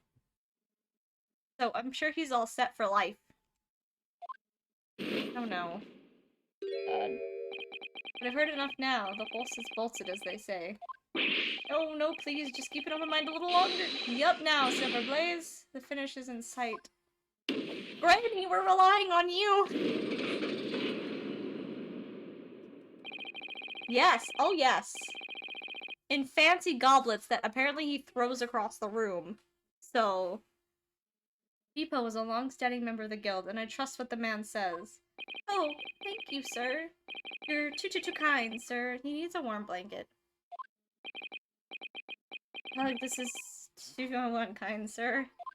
Which now means 5 jurors agree to condemn this man. Granny eating. Granny, please! Lying on you! Sweet Granny! Oh my god, stop being so sexy. Madam Juror number 6. Don't talk to her! Don't use your seductive wiles on her! Leave her alone! Stop it! Yes, dear. What can I do for you? You have heard the testimonies of the witnesses in the stand. Oh yes, I certainly have. Still got my hearing, you know. Then pray tell, why are you yet to pronounce your meaning? Well, dear, the thing is, I'm a creature of habit, me. I always go to the park at around this time of day, and sit on a nice bench and get on with my knitting. There's a lovely little park just near where I live. The Gilded Park, it's called. I will plug it in for you. Yes.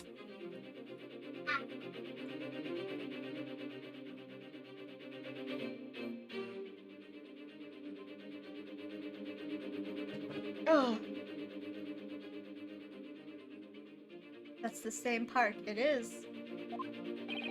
A gentleman donated to the city, you know, to put a smile on Londoners' faces, he said.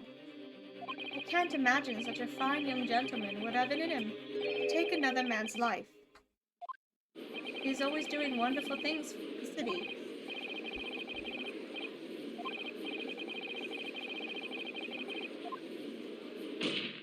How many Londoners live with their heads in the clouds? Do you people not know?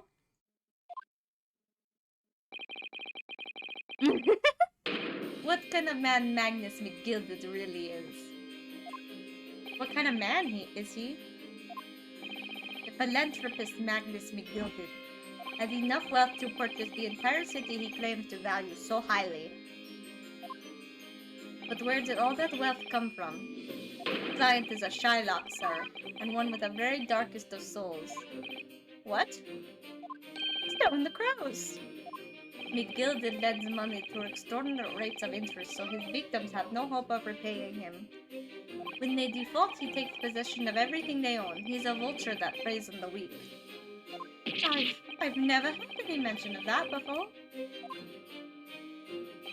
The faculties haven't deserted you, I'm sure, madame. Don't be insulting. It's hot, but don't do it. So has this thought not crossed your mind? Would a man wealthy enough to buy London in its entirety not have a carriage of his own? What possible reason could this man have had to make use of a public omnibus service? You're not saying that. The victim, a poor brickmaker, had next to nothing to his name, save considerable financial liability. I think he's really good at this and I'm mad about it. He's really good at this. Oh my gosh. It will come as no surprise that his creditor was the accused, Magnus McGilded. But let it also be known that the very day Mr. Mason was killed was the final repayment date for his debts. Good gracious! The brickmaker was destitute. He had lost his house. He had not a shilling with which to repay his debts. And in the end, his pitiful soul had the very last thing he owned taken from him, his life. By the merciless philanthropist contender, Magnus McGilded. I don't believe it. Hold it! Oh my god, Susato. Might I add something briefly? Susato? You claim that the victim had been lent money by Mr. McGilded, but where is the evidence to support your claim?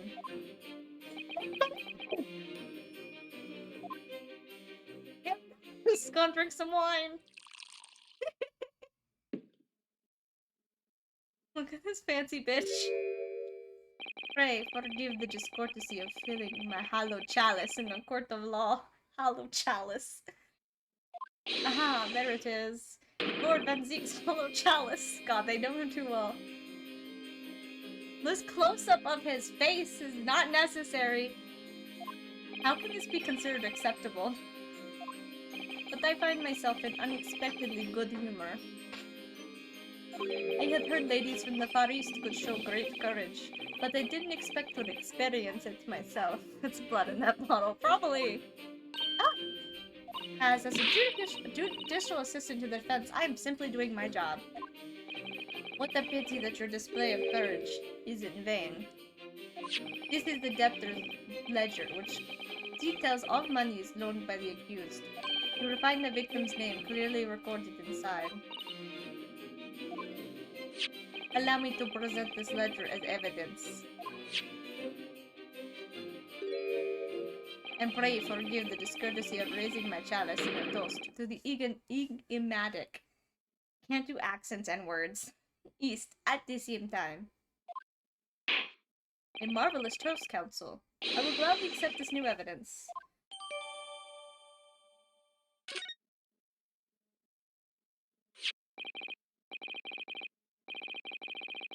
Wait, shut up. I need to read it. I love it. Wait, let's look at the back first. To check. I need to look at this shit.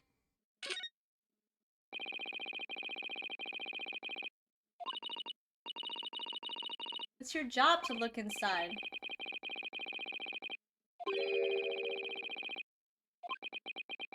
Actually, I wonder.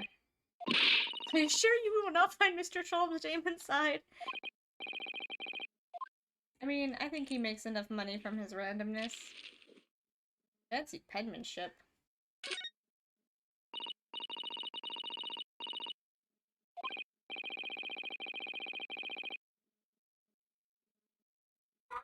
You never know!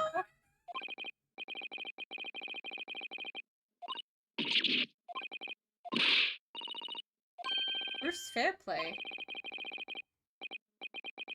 Yeah, because he's one of the witnesses, you dumb.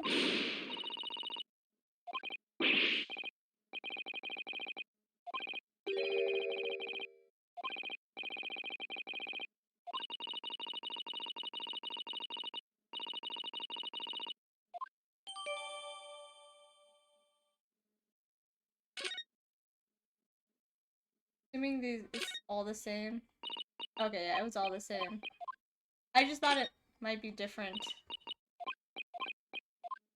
Okay. And the accused made quite certainty at ample recompense. Well,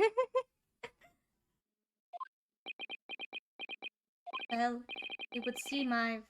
The wolf pulled over my eyes. Oh no. Regrettably, madam. That is the modus operandi of the accused. It's such a pretty little park, too. What a scoundrel! Oh no, lady, you were my last hope! No!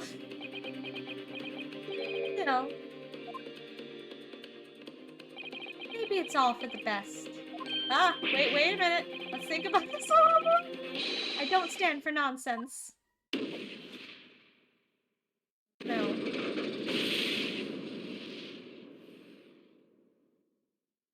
Oh my god!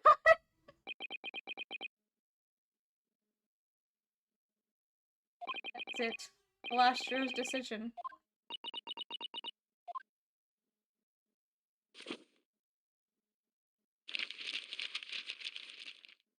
Ah!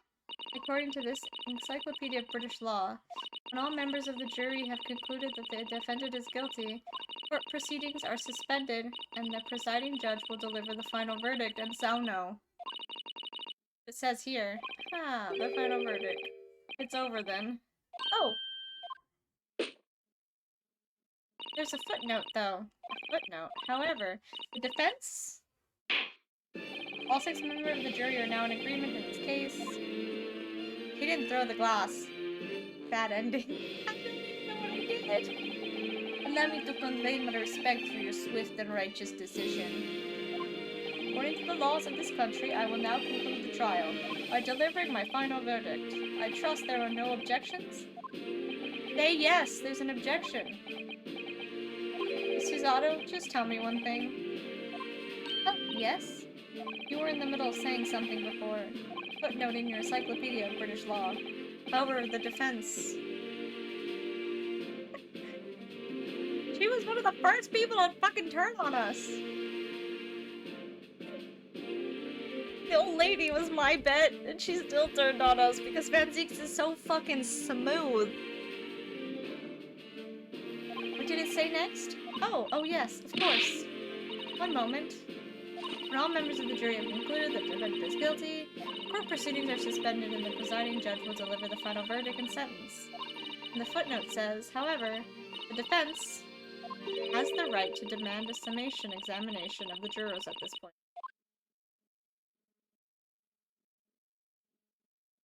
Summation examination? Objection! Do not objection me. Summation examination.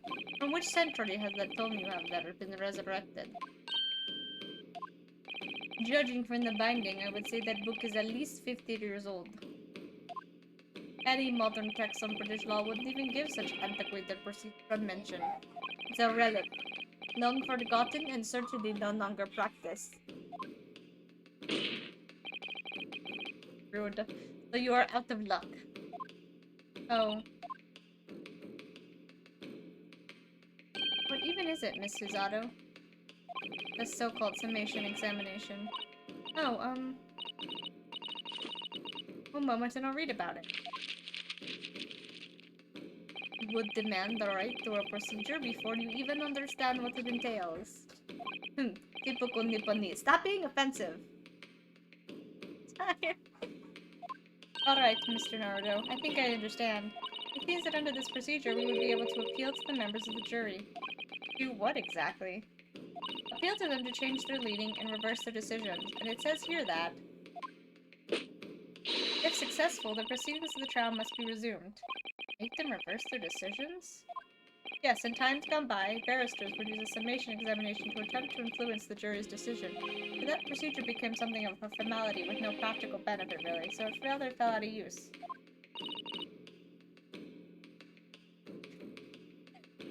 I wonder why.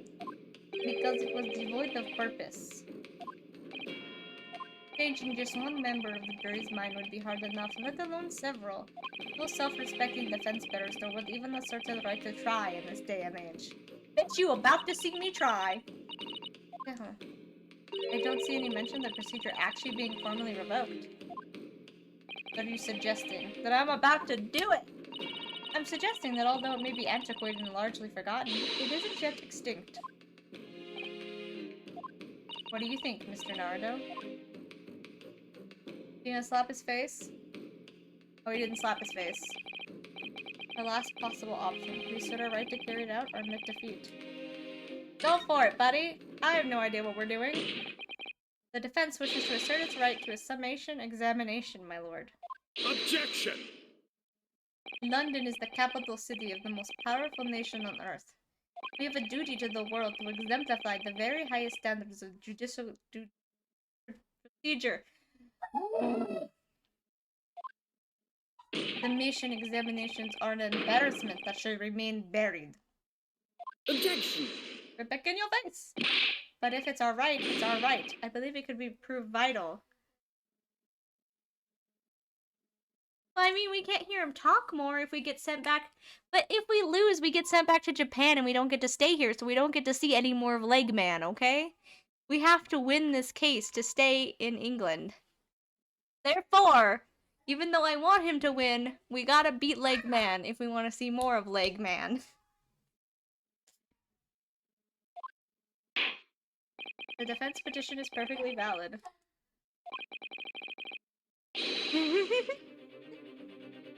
The court will proceed with the summation examination.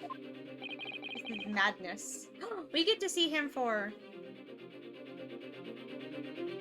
8 more episodes. This because I think this man is in the entire rest of the game. Phone call. Joffy. I don't want to give it more than a phone call.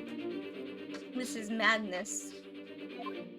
Foreman, are you and the remainder of the jury ready?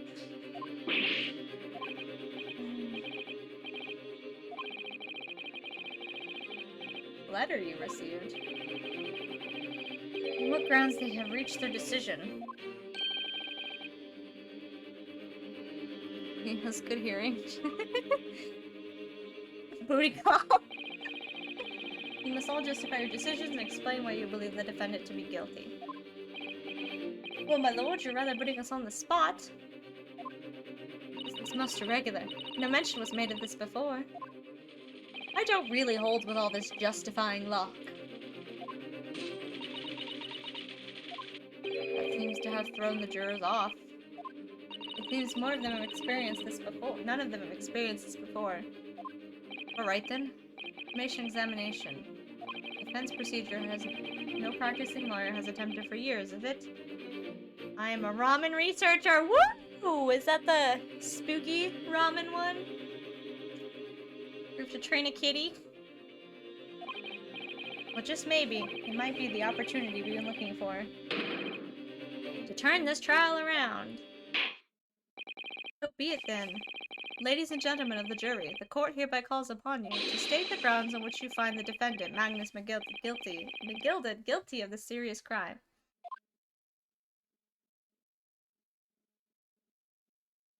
This is new. They haven't done this before, so I'm not sure.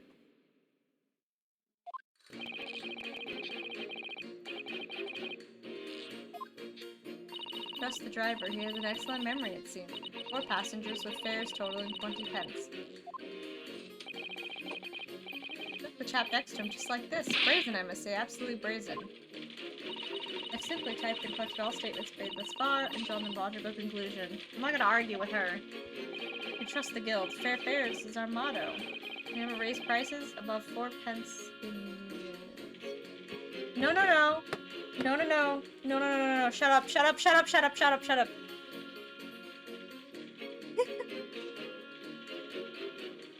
Yeah, shut up, shut up, shut up. No!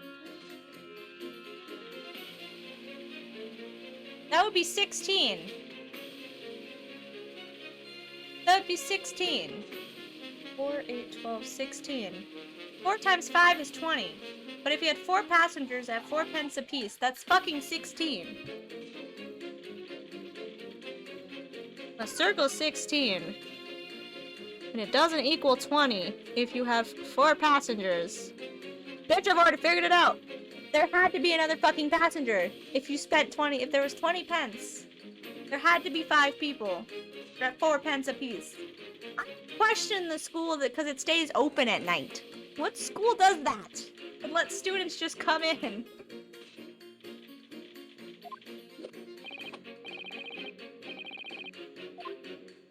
Okay.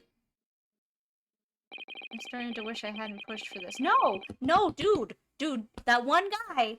It has to be. There had to be another person. Some of the jurors don't seem to have wonderfully formed arguments, though, do they? Well, let's see what we can do. We need to get these 6 people to change their minds. I'll have to throw everything I can at them and use some very persuasive language. Just a moment, Mr. Naruto. You in that book, girl. According to my book, that's not quite how it works. Oh? I thought I was going to have to thaw their icy minds with some heartwarming rhetoric about the defendant. Unfortunately, once the jurors have decided the defendant is guilty, they're unlikely to heed anything the defense says. What the hell is this? But then, they've reached their conclusions by their own reasoning, you see. Your pleas will sound like excuses. Oh, this is the prequels! This is the great ancestor of Ace. I haven't played the original games, but this is the prequels. Good place to start, and I'm loving it so far. In fact, it could recoil on you. The more you try to persuade them, the more entrenched they may become. I like this character because he's a big pile of dumb. It's not even a himbo, he's just incredibly stupid. But I love it. He's not even a lawyer. I'm not sure. This is Sherlock Holmes time period? Or I'm sorry, Herlock Sholmes, because can't say Sherlock Holmes. So I'm not exactly sure how many greats it is. Oh dear, I'm just citing what I've read about British law, Mr. Naruto. Right, I'm sorry. Do you have any idea how to make this work then? I love him. Because he's not even a lawyer. He has no degree. He wasn't practicing law. He just ended up having to defend himself once. His boyfriend died, and then he was like, now I'm gonna be a lawyer in his place. Absolutely no training. I love it.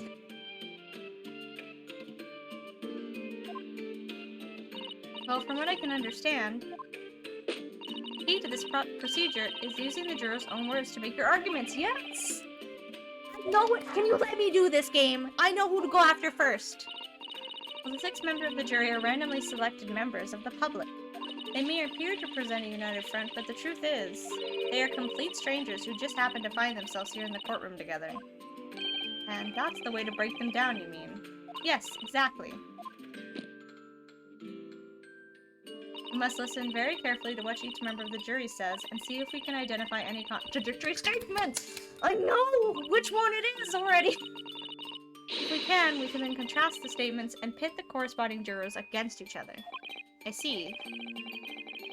Oh, okay, so I need to find the guy that said 20 pence apiece, and then find the guy that said 4 people at 4 pence. Because 4 times 4 is 16. I got this. Big brain moment, we're doing it. This is similar to a regular cross-examination. Oh, yes. I suppose you're right. Find contradictions in their statements, and pit the jurors against one another to break them down. Alright. I might be able to pull this off. No, that's not right. Oh, here we go! Stab me in the face! I have to pull... Because that's where she keeps that book! You got this, bro! When we start proceedings, counsel, I would ask you to take the stand for this. I'm expecting a clear and concise rebuttal.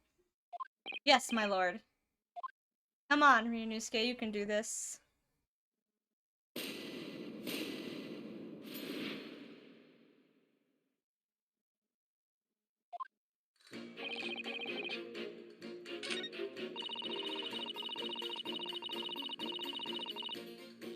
Mm. Okay, wait. You can press them. I don't need to press them. I need to make sure it was this guy. Pretty sure it's this guy. Presses above 4 times. You. And you. Objection! Those two statements clearly contradict each other. They do. Explain yourself. 4 times 4 equals 16! Not 20! Unless you had 5 people! I do not think I did.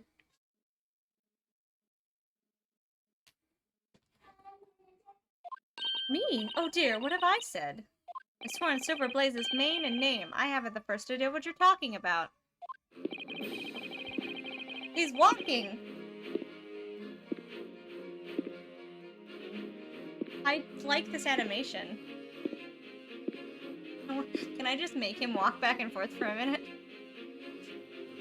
According to the group testimony we've heard so far, there were 4 passengers on the omnibus on the night in question. And according to the coachman, Mr. Beppo, he took 20 pence in fare. Quite right. I have those precise details typed neatly here in front of me. Yeah, because it's not a sword. It's his boyfriend's soul. That's why he's allowed to bring it in places. Because it was... Kazuma said that a sword is like a man's soul. And then he gave it... Well, she gave it to Ryunosuke. So now he's just saying... Because he said it earlier. She was like, it's funny that you don't like blades for a man with a sword. And he's like, it's not a sword. It's a soul. I love him. He's so silly. I miss Kazuma, to be fair. I miss him. And juror number 5 also told us the following. Fare for the omnibus is always 4 pence. That it is, a fair and convenient single price, just the way London's carriage should have operated. That doesn't add up at all. In fact, it leaves a glaring discrepancy in the facts. Why, man, why? 4 passengers paying 4 pence each. If you do the multiplication, it would be 16 pence. Big brain fucking energy! Exactly. As I said, it doesn't add up. The figures are different. By 4 pence, in fact, or precisely 1 person's fare. 1 person's fare?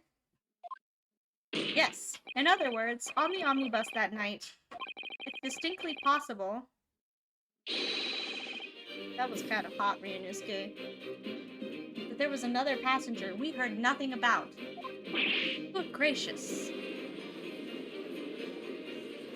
This can't be right. The coachmen of the guild are good, honest men, one and all. Trustworthiness is our watchword. Figures your coachman claims most certainly do not add up. Your watchword, good sir, is a fallacy. I beg your pardon?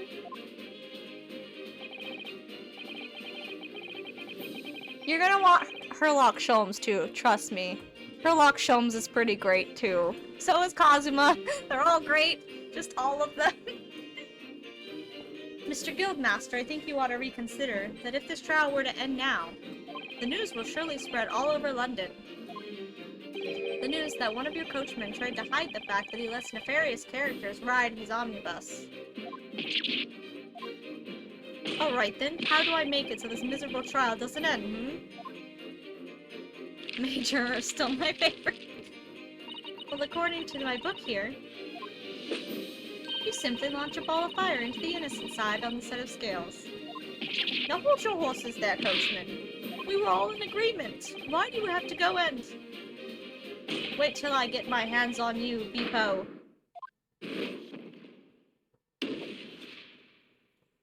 Big brain energy. Oh, this is all very irritating. Why is this guy bothered so much? Oh my god, he did it! Wait a minute! Wait a minute! The picture! The guy had a big beard, a suit, white gloves, and they said he was short. This guy murdered him! Oh my god! He's guilty! This fuck is the murderer! I have the biggest brain fucking energy! Oh my god! Yes, he is the guilty party. Look at my big brain energy. Now, how do we get to that point? Because these cases are long. Begging your pardon, sir. I'm going to do the same. Girl? It was your second choice? Well, I'm glad. Oh my gosh. Look at us. For the love of Mike, but not you as well. A penny can be the difference between a smile and a tear, after all. I certainly can't put my trust in someone who doesn't follow my exacting standards in financial matters. Oh, really? I, for one, think it's only proper that we hear from the witnesses again. Oh, well done, Mr. Naruto, you did it! We can manage to change 2 more juror minds. We can force the trial to continue. 2 more, actually. There is something else that's bothering me about a couple of their assertions. So that's where you must strike next, so I need to pit 2 more jurors against each other, and show there's another contradiction. Exactly. You can do it. Okay, I'm not quite certain of whose. But they still weigh heavily on the side of guilt. Counsel, you have the floor again. It shouldn't have mattered, because as soon as it's not 100% guilty, I guess maybe that's just because American law is that way, but like, all jurors have to agree, and if they don't all agree, even if one person doesn't... Oh no! And then it would be... yeah. Alrighty. Just like to hear... Okay, hold on. There was no one else inside the carriage at the time, so it has to have been him.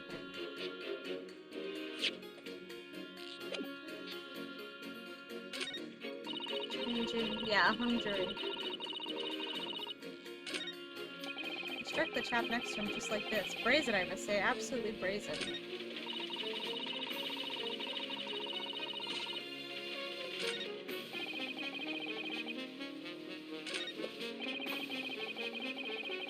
This one! She said he stabbed him on the floor. He didn't stab him on the floor.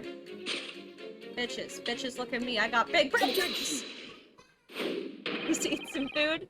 Those 2 statements are completely contradictory. Explain, counsel. Post haste.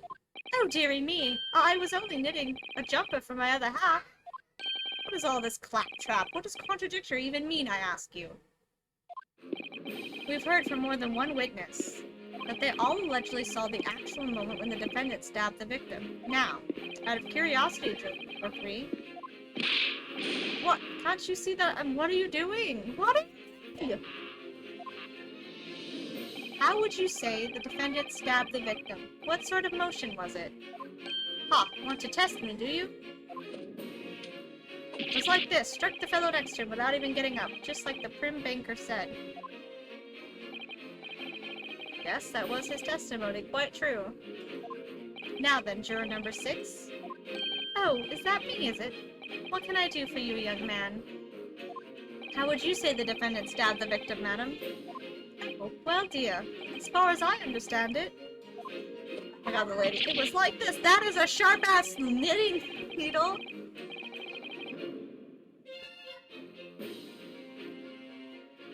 I mean, it's an interesting trial. Well, there's a Japanese man who's basically Watson for Sholmes. So, I mean, you could throw him in there. Japanese Watson? What's to say no to? With a knife. Now, don't move. Take a look at these 2 jurors. I'm kidding.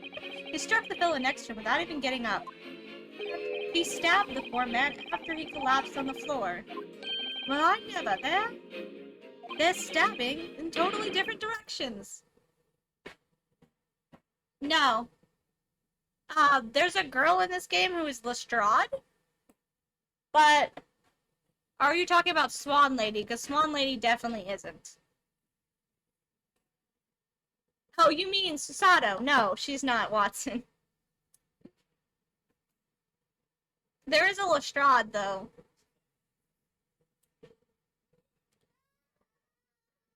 What? That's my stitches! What a muddle. What this tells us is that there's a strong possibility one of the witnesses isn't telling the truth.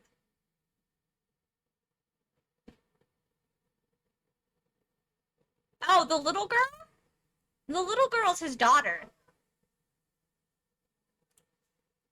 Well, she's technically, from what I know, I'm not gonna go into it. Let's just say that that's his daughter. She's not Watson. She's his daughter. She went into the vent or something. What are you talking about? The little girl doesn't come until later. We haven't even met her. Did you mean the Russian girl? The Russian girl's not related. She was the murderer last episode, Jumpy. The Russian girl was the murdered Kazuma. She wasn't with Sherlock. Herlock, whatever. Oh my god. But she's not Watson. She's a murderer. She's the guilty party. She is not Watson. No, she's not Watson. She's not Watson, I promise you. God. But why? Why the dickens would they lie? I don't know that yet, but what I do know is that if the trial ends at this point, we may never find out. We may never know the real truth. Because it was her case! Oh my god, Jumpy. Ladies and gentlemen of the jury, can you really let that happen in all good conscience? Lies, you said? Oh dearie me. I can't abide people telling lies.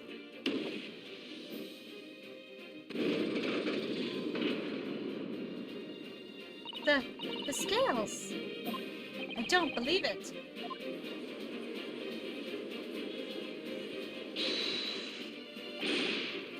Now read this, my fellow jurors. I warn you, you cannot listen to this man. Look at him in his black suit. He's clearly some devious Eastern sorcerer using magic.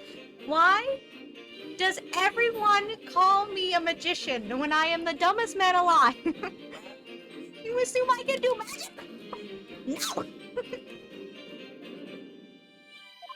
If I could use magic, do you really think I'd be putting myself through all this? Answer me this, Dark Jinx. Oh god. Okay, but it's not her. She was a murderer. I'm assuming she's facing punishment. I mean, maybe. I mean, he's got a sword. That's bedroom magic, right? Just ask Majima. A blade is easily bedroom magic. What exactly is the problem? What of it if two witnesses have slightly different recollection of events? What of it? Let's say the Shylock did stab the victim if he sat next to him on the omnibus, and the Lady Dandy saw him do it. And now let's say the victim collapsed on the floor and then Shylock stabbed him again. This old lady saw him do it. Well, what's to say it didn't happen like that? The evidence. Who are you calling a dandy, sir? Why, I should take this knife to you.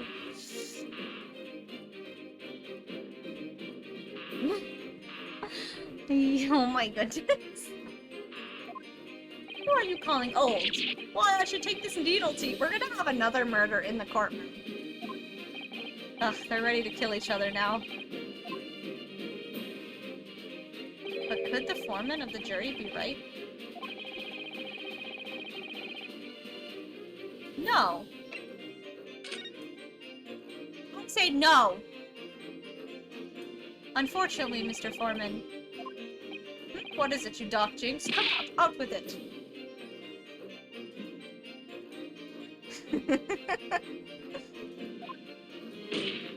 What you're suggesting is impossible. It's out of the question.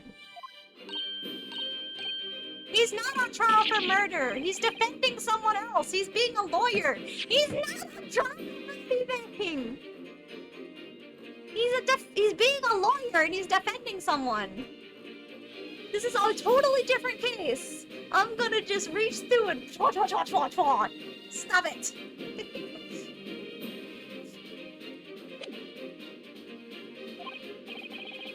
I'm only doing my job. As foreman of the jury, I have a responsibility to steer everyone in the right direction. You're trying to cover your own shit. I know you're guilty.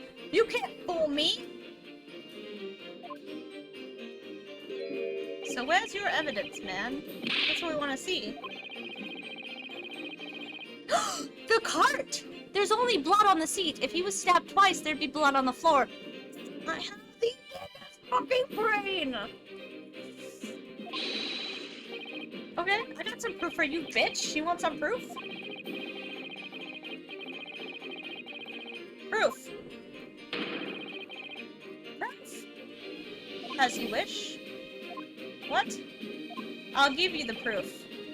It's out of the question that two witnesses saw two different moments of the same crime, as proven by this or this. Wait, both of these. I would say this, probably, because this is probably it. Take that! Fuck you! This clear piece of evidence. Well, Mr. Foreman? Stop it. Do you know what they say about me, young man? I don't care. They say I've got no powers of persuasion. Oh, I see. I'm sorry to hear that. But no one will need persuading about this. You're even worse than me. Oh, God. Wow, was I wrong?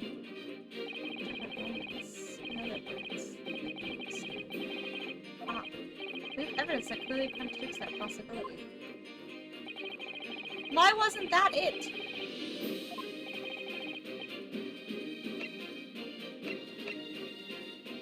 Oh, this. I'm dumb. Wait. I'm dumb. Wait a minute. I'm dumb. Can I go back? When was the last save? Yesterday, wasn't it? When was this one? Just gonna go back. I'm talking if I fucking missed the obvious fucking clue. Okay. I have to redo this one. That's fine. It was only a couple minutes ago.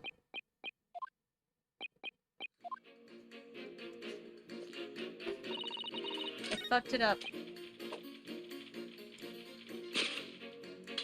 Objection!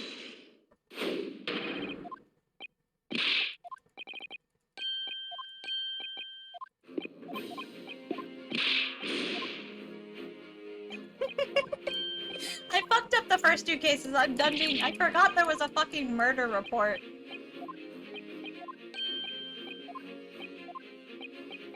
I wish the autosave was a little bit closer.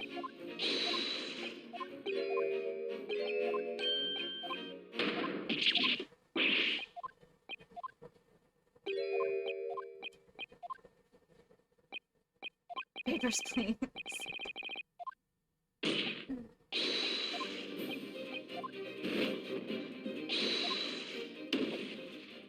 That game is hard, I bet. It looked hard.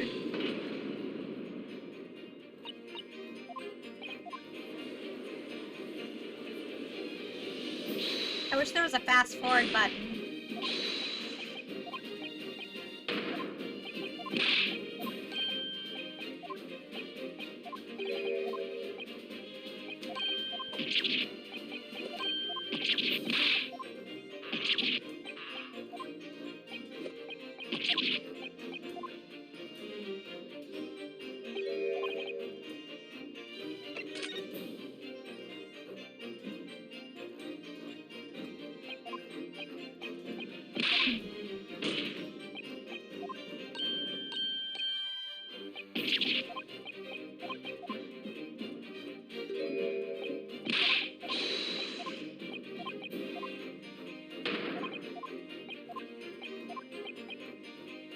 This one. Take that! I was close, okay? The picture kind of proved- the picture- to be fair, the picture does prove it too, because the picture only shows one knife wound, and it shows him sitting up instead of laying down like she said. So to be fair, the picture is just as good of evidence, game! This is the victim's autopsy report. According to what's written here, Mr. Mason was stabbed in the abdomen. Only once. Eh? Only once? It's quite simple. The victim was stabbed precisely one time. I'm gonna reload the game for the trophy. Which means these witnesses can't possibly have seen it happen 2 different times.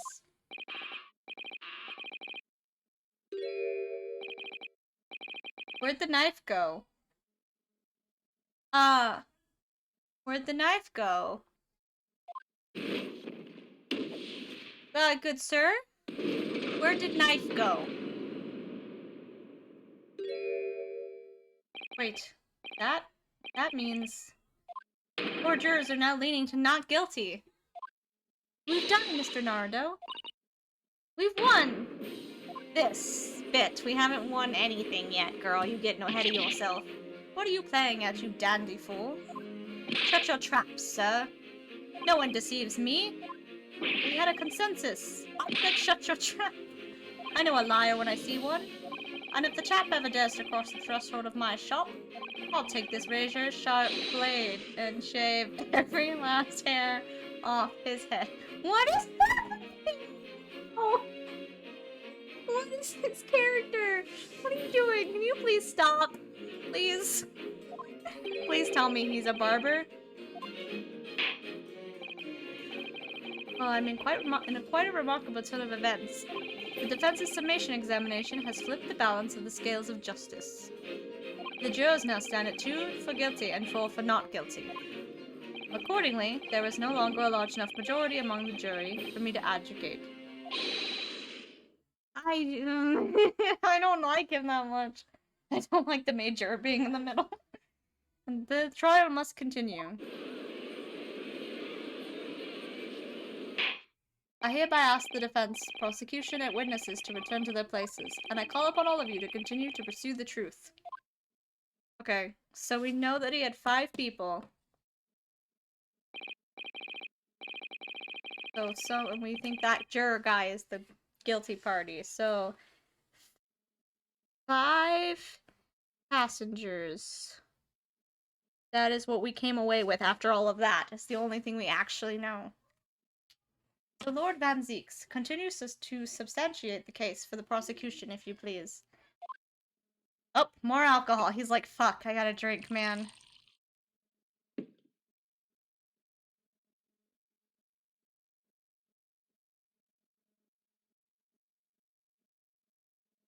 He didn't actually drink it, he just sniffed it. Having savored the rich aroma of the garment contents of this hallowed chalice, you didn't drink it, though. It may seem grass to crush it to dust. Pray, forgive the discourtesy. Or Van Zeeks? Or is it cold in here, or is it just me? As your antiquated tone no doubt says, the prosecution may not speak during a summation examination. So I honor the deathly silence and listen to the charade. It seems I overestimated the intelligence of the jury. Oh. Well, no matter. There is nothing so hard to prove as self-evident truth, it would seem. No.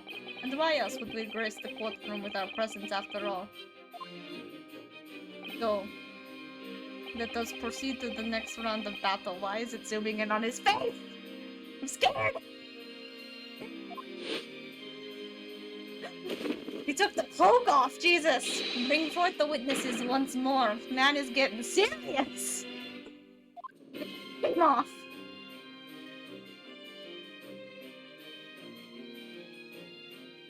Witnesses, I trust you heard the summation examination we have just had to endure. Oh, yes, sir. That I did, sir. That means we can call out the first guy because he said he had 4 people, right?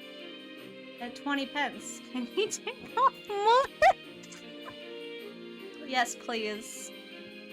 Of course I heard it. Oh, yes, sir. I heard it. You, sir, on the end, the coachman. I believe it's Peepo. Yes, sir, my lord, sir. If it transpires that in your previous testimony, you were attempting to veil the presence of a 5th passenger on your omnibus, you will be found guilty of perjury. So, this court has no- it does have rules, apparently. Because I talked about this in the first case, how that no one got accused of perjury even though they lied. But in English court, they do. So it's a Japanese thing that lying on the court doesn't have any rules or consequences. But England's like, you lie, you go to jail, or you die. I'm not sure how their perjury works back then. I mean, death by hanging if you're guilty of murder, so who knows what perjury is. We're advised to bear that in mind, sir. Oh mio Dio, Dio. Defacing property with a knife is fine. That's fair. Now then, witnesses, I hereby call upon you to testify. You will explain the various misgivings brought to our attention by the defense's summation examination.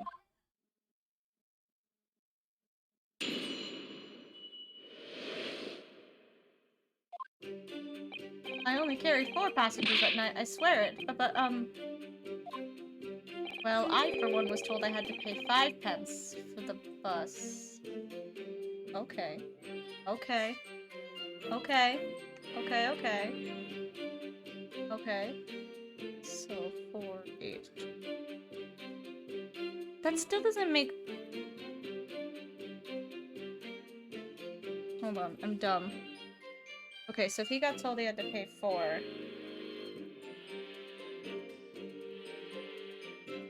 That still wouldn't give you 20. That would give you 17. You're proud to acknowledge that would only give you 17. So he has to be lying. Or something, because that would only give you 17. That's still not 20 pence. Now, if all 4 of them were told 5 pence, that would be 20. But I don't know if that's true yet. He fiddled us on the ferry, did, and then I saw that blood-curdling sight as well. It's all too much.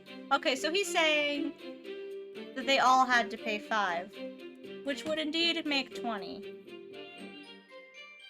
4 passengers times 5 pence would indeed give you 20.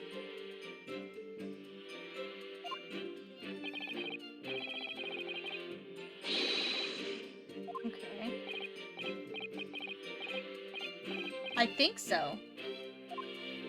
Wait, you said I think so. The phantom 5th passenger conjured into existence by my learned Eastern friend never existed. The confusion has arisen from the coachman's sly little cousinage. Pipo, explain yourself. I'm terribly sorry, Guildmaster. Guild's fare is 4 pence across the board, you know that. Am I to understand you've been overcharging our passengers by a penny a fare? It's so cold, and the last one of the day is always half empty. You have been dishonest, coachman. Ghost passenger. I'm sorry. You're a disgrace, Pipo, a disgrace, and your selfish actions have brought dishonor on the entire guild. If I may, sir, I had to pay 10 pence on the bus last week. 4 passengers at 5 pence each is, yes, 20 pence. I've done the arithmetic 10 times already, but I just can't make the result come out differently. No, that figures. Well, it would appear that one of the aforementioned misgivings has already been explained. So, counsel for the defense, your cross-examination, if you please. We've already had the pleasure of a protracted summation examination today. I see you intend to continue the parlor games. Absolutely. Don't look so panicked when you say it.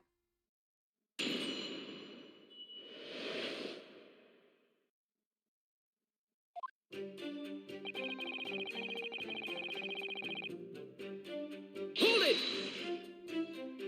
So, there were only 4 passengers on your carriage, but you didn't charge them the standard 4 pence fare. Come on, pence. That's like God, what?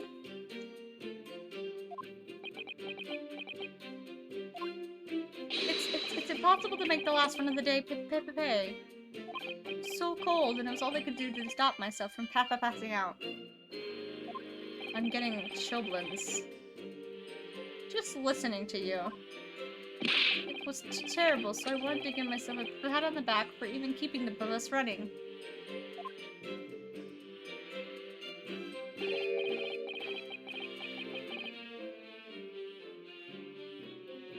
I forgot you could look at this. They're talking. Doesn't a dedicated coachman deserve an extra penny per passenger? You're digging a deeper hole for yourself here. Only there had been a 5th passenger on the omnibus that night. And we would have had another suspect.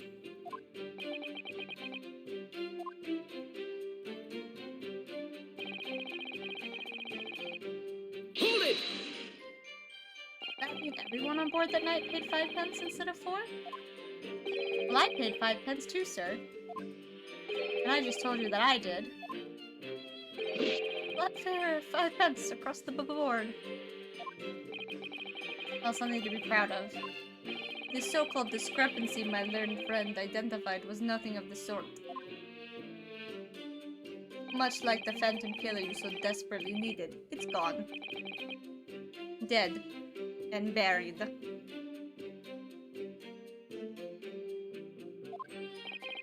I'd have been happy if it had ever existed in the first place.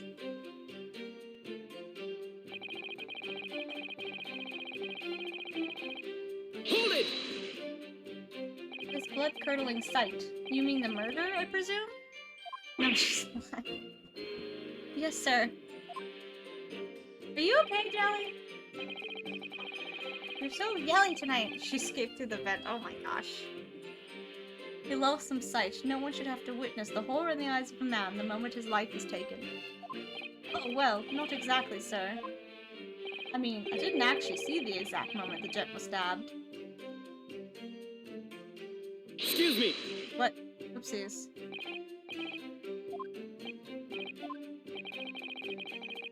No, I'm being dumb. I pressed a button.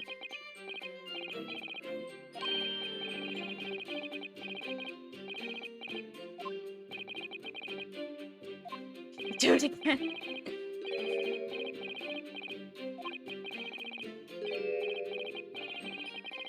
Oh, dear's the word.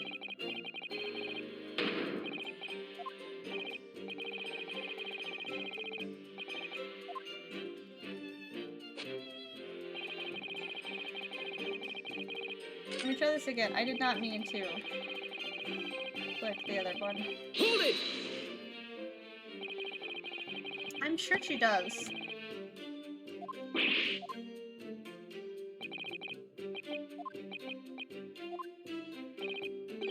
actually didn't see the exact moment the gent was stabbed.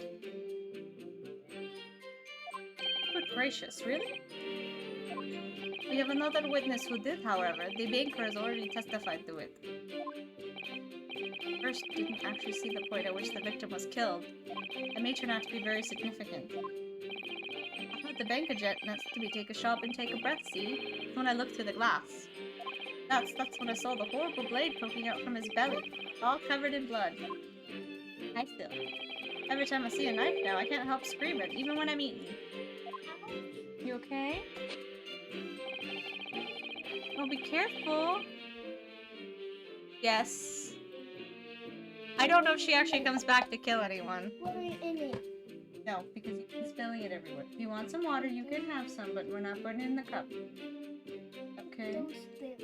You're not gonna play with it? You're actually gonna drink it? Okay.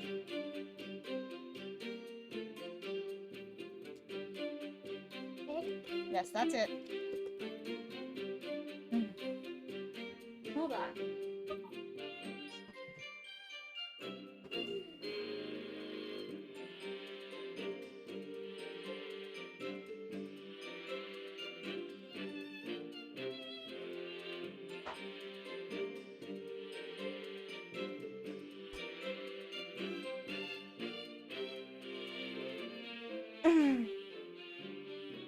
Now I follow the game.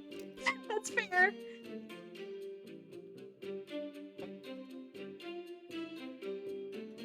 Hold it! He saw the defendant, Mr. McGilding, stabbing the victim, Mr. Mason, who was sitting next to him. That's what I said, isn't it? Why am I looking like that? It was bothering me before, this was. For just a brief moment, he hesitated before answering the question.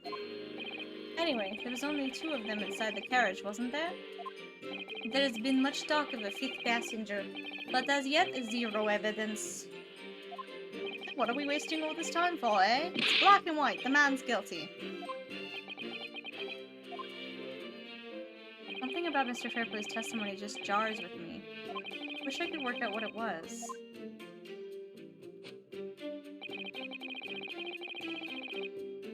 Hold it! Earlier testified that you saw the moment when the defendant allegedly stabbed the victim, did you? Oh yes, that's right. Said that the victim was on the floor and described the assailant holding the knife in an ice pick grip. Not correct. Why do you look so angry? I might have, you know, yes. But put the cart before the horse, maybe. What's this? Well, I'm quite sure about most of it. I was driving the horses when I heard a scream from the seats on the roof deck. Oh, I expect that was me, sir. That's when it turned around. Yes, I saw it through the skylight. The gentleman was on the floor. You can't see from the driver's seat through the skylight, though. Holding the handle was the famous man, yes.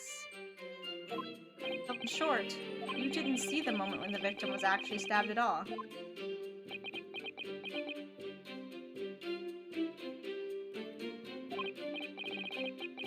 I really thought that I did, but when I go over it again in my head... No, I suppose I didn't actually see the precise moment of the stabbing, did I? Truth! What are you doing?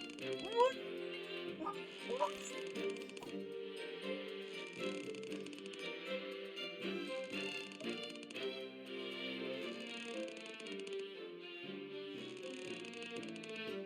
Excuse me! Do you have something to say about that, Mr. Fairplay? Now you listen to me. I know what you're thinking. You didn't really see the exact moment the fellow was stabbed. What are the chances of that? Eh? Are you asking me or telling me? He's getting flustered. I might be able to extract some new information from him if I answer him cleverly. Would he have just happened to see the exact moment the crime was committed? Well, it is a little hard to believe, certainly. Unless you spend your time peeping through a skylight on top of an omnibus, that is. Peeping? I'm a respectable city banker, I'll have you know. I don't know what I saw. I remember as clear as a Ballarat day. It's a grim scene, I don't mind telling you. Thank you, Mr. Fairplay. Oh, excuse me if I was getting a little hot under the collar then, my lord. You were chewing on a cane! I'm worried about you. I would ask you supplement your testimony with a clear statement about what exactly you saw. Oh, I can do that, alright. I'll tell you just how grim it was! Going into the Sherlock voice, and it's not what I want.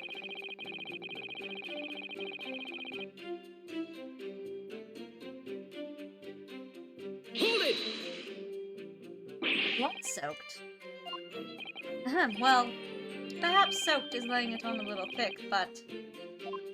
But anyway, there was definitely blood all over them. Both of them were covered in it. No, it wasn't! Only one spot on one glove! Big brain moment. Look at it, right here, right here. There's one spot on one hand. And you saw that from the roof, through the skylight. Well, the skylight's reasonably large, so I had a pretty good view. And there was a lamp on inside the carriage as well, so I'm quite sure of what I saw. Spanker's latest statement.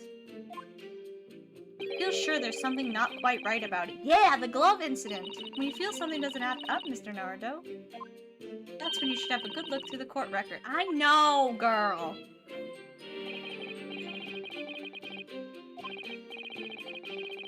Okay. Can't waste this cross-examination. I have to use it to bring some new facts to light. You're not careful when you press these witnesses. The danger is that the jury will end up believing something unhelpful as they did before. Maybe, but we can't let the fear of that happening stop us from uncovering important information. Yes, you're so right. I need to pay careful attention here. I don't want to miss even a flicker of a reaction among the witnesses. Remember, if you happen to spot one of the witnesses reacting in a strange way, like chewing on a cane, yeah, I got that. Don't hesitate to pursue them to reason. They're only saying this because I got to the end of the witness testimonies.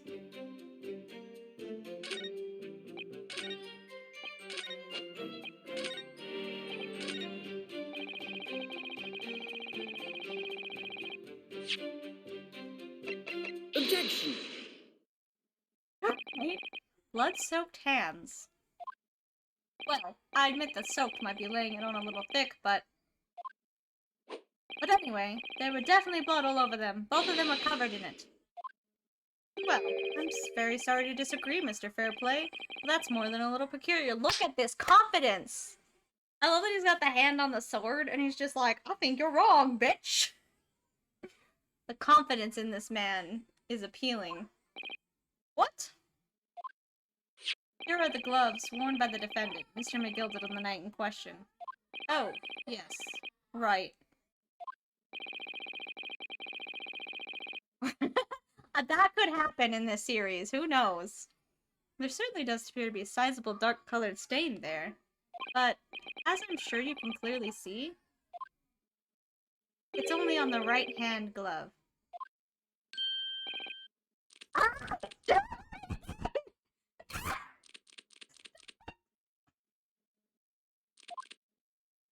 In short, Mr. Fairplay, your testimony is inconsistent. But no! That can't be right. So you're the liar here, then. He's a chipmunk. He's done. That's right. You were quite clear about it. You said it was both hands. This man scares me. Oh god. Mr. Fairplay, if your last statement was a lie, it calls your entire testimony into question. You say you saw the moment the victim was stabbed, but is that really the truth? This man. Objection! It was a simple mistake. You can't justify accusing this man of lying. Yes, it wasn't both hands, it was only one, but the fact remains. The victim's blood was on the accused. Objection! No, Mr. Fairplay categorically stated that he saw blood all over both hands, which means there's a strong possibility that this witness was deliberately trying to mislead the court. Why? I'm a city banker, for pity's sake. My word should be the gold standard. I'm a gentleman, not some gutter snipe. Upstanding members of society don't prevaricate. He's claiming to have no reason to lie. Is that really the case? Mr. Naruto, if we had some evidence to explain why Mr. Fairplay might be lying, we could turn the tide in this trial completely. Oh no. Oh no. No. I need to save. I have no fucking clue. Do we have evidence he's lying? Outside the gloves? Don't hit me with it. Hit me with the theory.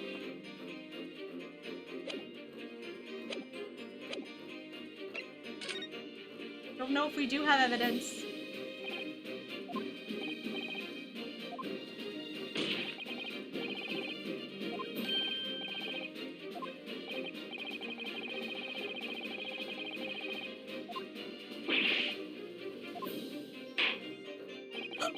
Oh, his name is a ledger! His name is a ledger! And if this man is if our defendant is proven guilty, he doesn't have to pay. His name is in the. I totally fucking forgot his name was in the fucking ledger. Fine. I hereby call on the defense to present its evidence.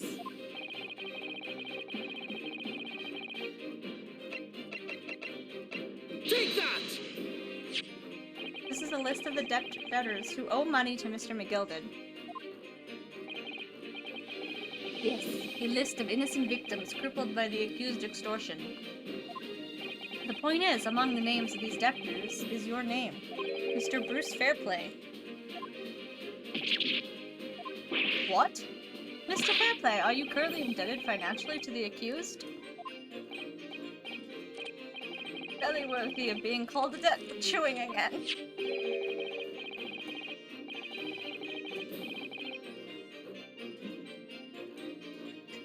I like that theory so far. It's pretty possible. According to this ledger, you owe 20 guineas. An inconsiderable sum of money, wouldn't you say? Well, what of it? Let's suppose Mr. McGilded were to be found guilty of murder. What would become of your debt in that case? These documents state that the loan agreement is forged between two individual parties. Therefore, were the creditor and the defendant here to be sentenced to a capital punishment, all outstanding debts which were owed to him would be annulled. They would cease to exist. Cease to exist? Mr. Fairplay, is it not the case that you claimed in your testimony to have seen something you never in fact saw, in a devious attempt to annul your debt of 20 guineas to the defendant? Got you, bitch. Got you, bitch!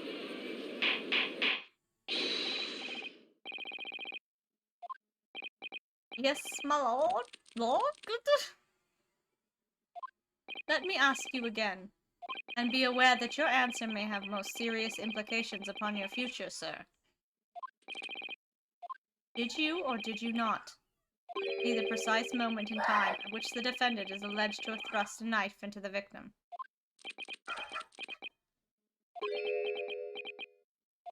Your silence speaks volumes. You did not tell the truth in your testimony. Alright, now let's not make a melodrama out of this. Perhaps I did overstate the truth a pinch. A pinch? That makes no difference. I definitely remember seeing blood on Mr. McGill's hands, both of them. Objection! And yet, only one of the defendant gloves, which we have here as evidence, is stained, because it wasn't him! You keep saying. I wonder if I might be allowed to speak, sir. Go ahead, Mr. First. Well, the thing is, I think I remember seeing it myself as it happens. Seeing what? The blood, sir, on the assailant's hands. I think, yes. I'm almost sure that it was on both of his hands, not just one. Then it can't be our defendant, because he only had one hand. Why are you saying what like that? That clearly states that it can't be your defendant. Right, Nursuke? You're being dumb. We're going to need further testimony from all you witnesses. This time, I would like to know precisely what you did and what you did not see. Do I make myself perfectly clear? Mr. Naruto, this is good news. The course of the trial seems to have shifted slightly, at least. Yes. I might finally have a chance to turn things around here.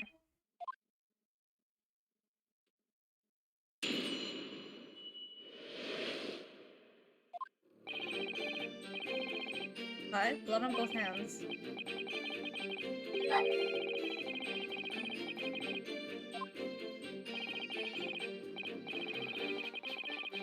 Both of the hands with blood.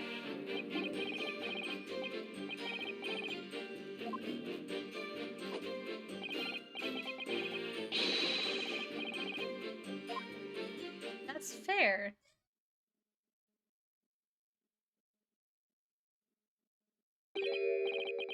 But lo and behold, in truth of fact, not one of you was witness to the crucial moment of the crime was being perpetrated. I apologize, my lord, but honestly, there was no one else inside that carriage, and the man's hands were covered in blood, but they couldn't have been. Except the gloves. That's really not what testimony is about. Let us examine the interior of the omnibus once more. The victim's fresh blood is clearly visible on the seat, corroborating the witnesses' accounts. In other words, there is no substantial nor significant change in the facts of the case. Yes, there is! You literally have the gloves on the defendant as he was there in the moment. You don't have any proof that his hands were covered in blood, like, fully. You have a little bit of blood, but not what they're saying. That at least gives reasonable doubt that it wasn't the defendant. Reasonable doubt. You can't prove someone guilty with that.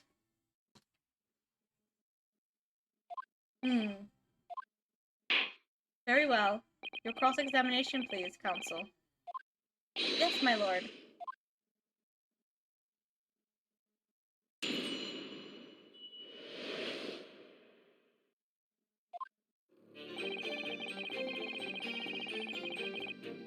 Hold it! The evidence tells us otherwise. We have the gloves the defendant was wearing on the night in question in the court record. I'm well aware of that, sir, but nevertheless, I know what I saw, and I stand by it. The man had blood on both his hands. He's defiant even in the face of hard evidence. He's steadfastly refusing to admit that he might be mistaken. But he might not be mistaken, it's just that you have the wrong person. Your reasoning is dire.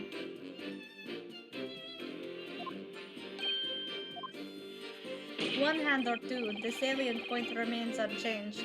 Minutes after the grim crime, the victim's blood dripped guiltily from the accused's fingers. It can't have. There's no way that the blood would drip from fingers if it was only in this spot of his fucking hand.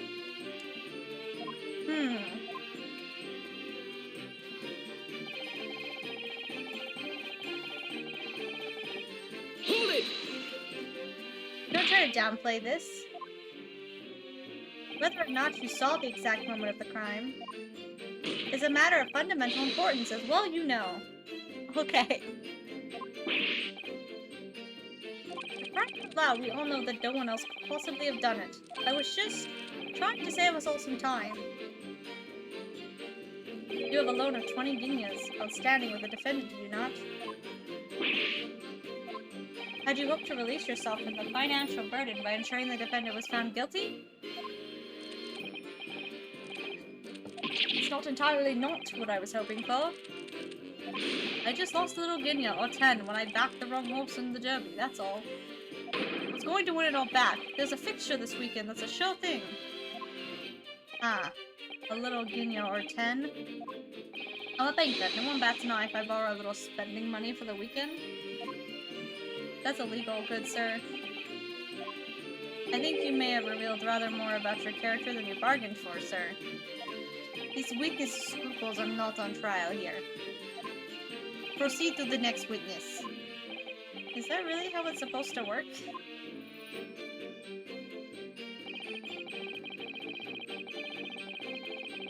Hold it! You definitely saw that too. Blood on both hands. Yes, sir. I mean, I know what you're going to say. Only one of Mr. McGilden's gloves has any sign of blood on it. Thing is, as far as I remember, sir, when I looked down and saw Mr. McGilden sitting beside the other fellow, I don't believe he was wearing any gloves, sir. He wasn't wearing these gloves? That's correct, sir, and I saw the blood on both his bare hands quite clearly. Because he said he was trying to stop the bleeding, which would make sense that your hands would be covered in blood. So these gloves belonged to someone else. I knew that the dark-colored stain on the dark leather gloves wouldn't have been easy to see. I should point out that the police officer who apprehended the accused on the night in question reported that there was no trace of blood on Mr. McGilden's gloved hands. There wasn't blood on his hands? This is puzzling indeed. Or, like, they just thought it was Mr. McGilden. I'm still on that thing, is that they didn't actually see Mr. McGilden.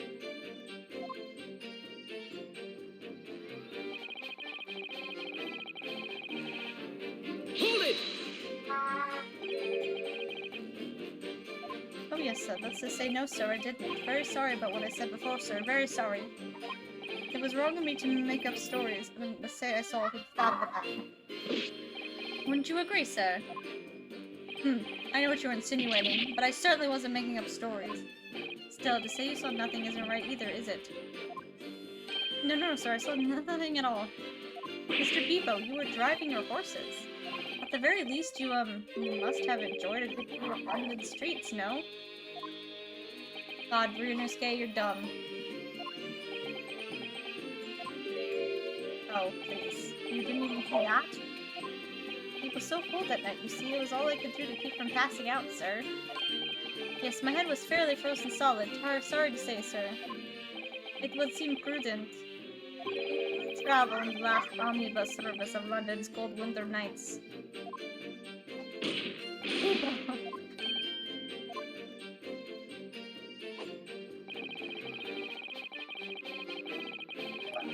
Hold it! And everything you saw of the incident was through the skylight on the roof of the omnibus. That's right, it was fiercely cold that night, but the glass wasn't frosted over. Oh yes, I remember shivering, it was so bitter. Stop calling him dumb, he's kinda dumb though! He did not need to ask if he had seen the streets.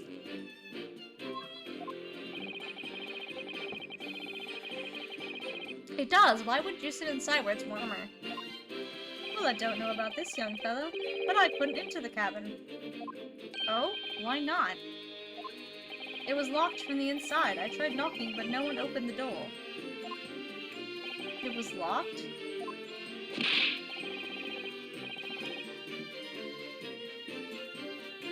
I do love Kanji, but I love Ryunosuke too. He's also dumb. Kanji also is kind of dumb. So is Kiryu. I do love the dumb men.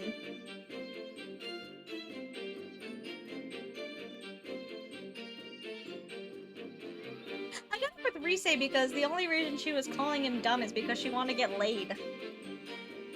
I'm calling Ryunosuke dumb because he's actually being dumb. So what if, theory, the guy inside was killed and then the cabin was locked? And then they saw it later, what happened. But the guy was dead before anyone even got in, like... And our defendant already said he falls asleep when the carriage moves, so he might not have even noticed the guy was dead when he got in. Yes, I had exactly the same experience. I tried knocking, but the gent inside just gestured at me to clear off. Oh, okay. So I had no choice but to climb onto the roof deck and look down longingly in the warm cabin below. But I can assure you I wasn't just looking down, I was glaring long and hard. Okay, but I was never gonna be into Rise. Chad and Kanji would be the cutest thing ever. Rise, you punk. He's a punk. That's precisely why I can tell you with absolute confidence that if there was anyone else at all in the cabin, I would have noticed. Unequivocal, I would say. That was not a right accent. I'm not sure about these two witnesses. Could they really have seen everything inside the cabin through the skylight? Hold on. Hold on.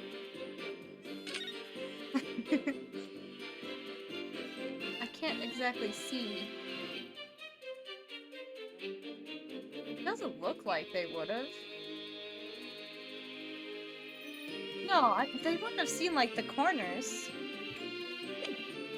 I wouldn't say... They might not have been able to.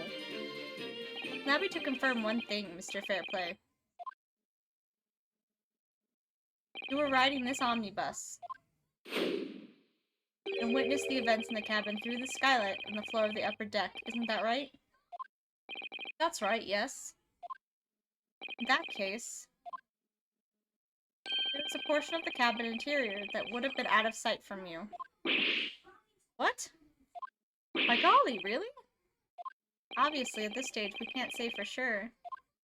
The possibility cannot be denied that at the time of the incident, there could have been another passenger in the enclosed cabin of the omnibus. Objection! Enough hypothetical meandering, my Nipponese friend. The prosecution demands that you substantiate your claims. After all, the scene of the crime is here in the flesh. Very well, I will uphold the prosecution's demand.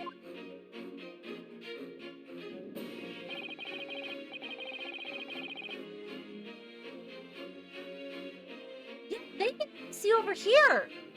If they're sitting in this seat, you cannot see this side of the cart.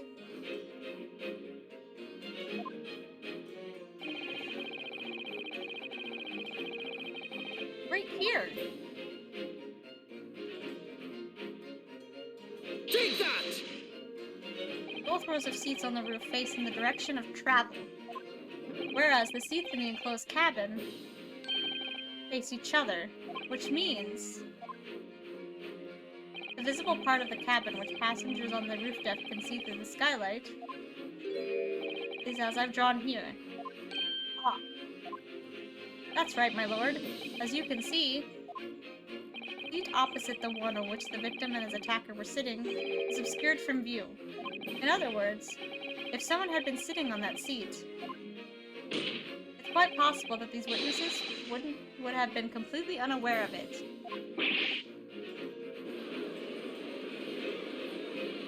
Objection! It's quite possible some phantom was sitting there. You Nipponese have a forbidding habit of obscuring the truth with ambiguity. Ambiguity. I can't talk today. I give up on the words. I concur with the prosecution's rejoinder. In a British court of law, evidence is paramount. I cannot entertain this conjecture, counsel. That is, unless you're able to put a name to this mysterious passenger to whom you all allude. I don't know, can I? Honestly, don't know. Who could it have been? Who could have been in the other seat, which was out of sight? I mean, I think I know. But does this book tell us? Actually, hold on. Can I get inside the cart real fast? There's every chance I missed something.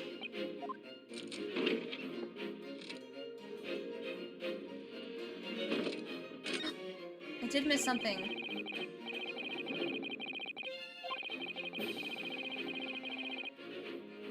Ambiguity. Thank you. Struggling tonight. Especially with an accent. It's like my brain shuts down.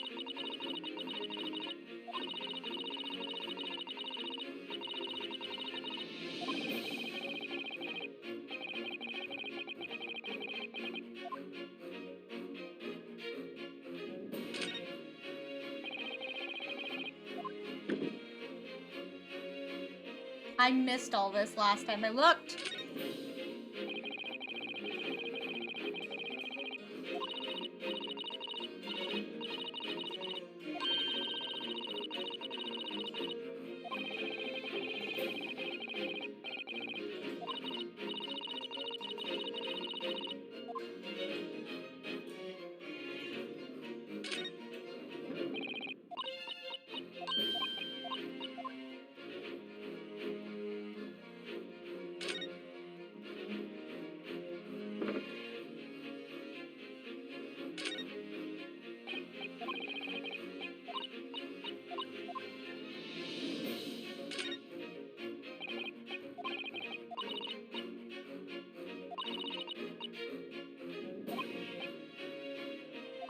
Saying it's a woman?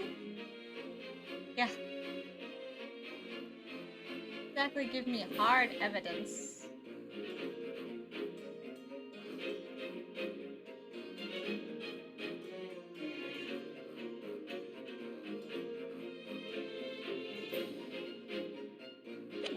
That didn't exactly give me the evidence I needed. Phoenix Wright. It said Phoenix Wright on the back, that's cute.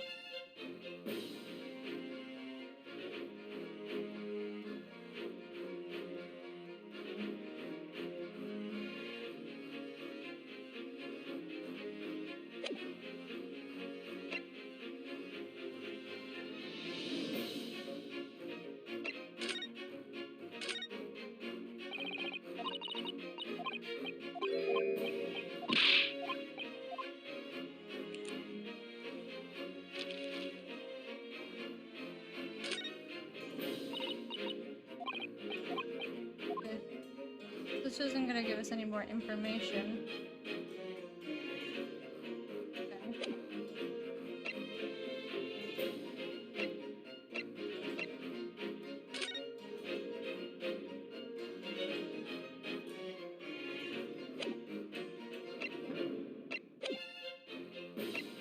Have an inkling? I understand, my lord. The defense would like to put forward a name. Always drinking again. You are a fool. That response was a desperate attempt by a man with no notion of his own limitations. I mean, you're not wrong. A toast to hard lessons not let you learnt. Let's not delay, counsel. The defense is still to name the passenger in the other seat.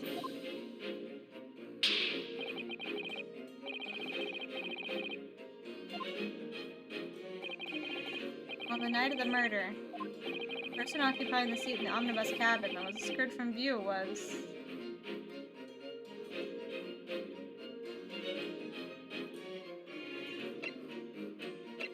Baron von Zieks. I love that because their age.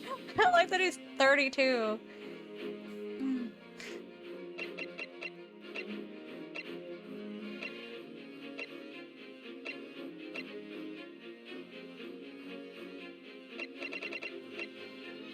Oh Jesus, let's save again because I don't fucking know. I'm taking educated guesses, which is stupid of me.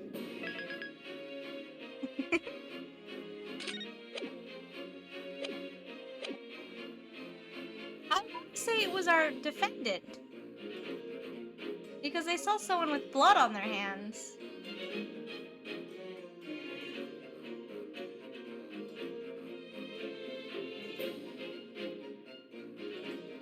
Take that! Passenger in the enclosed cabin that the witnesses on the roof deck failed to see has to have been Mr. Magnus McGilden.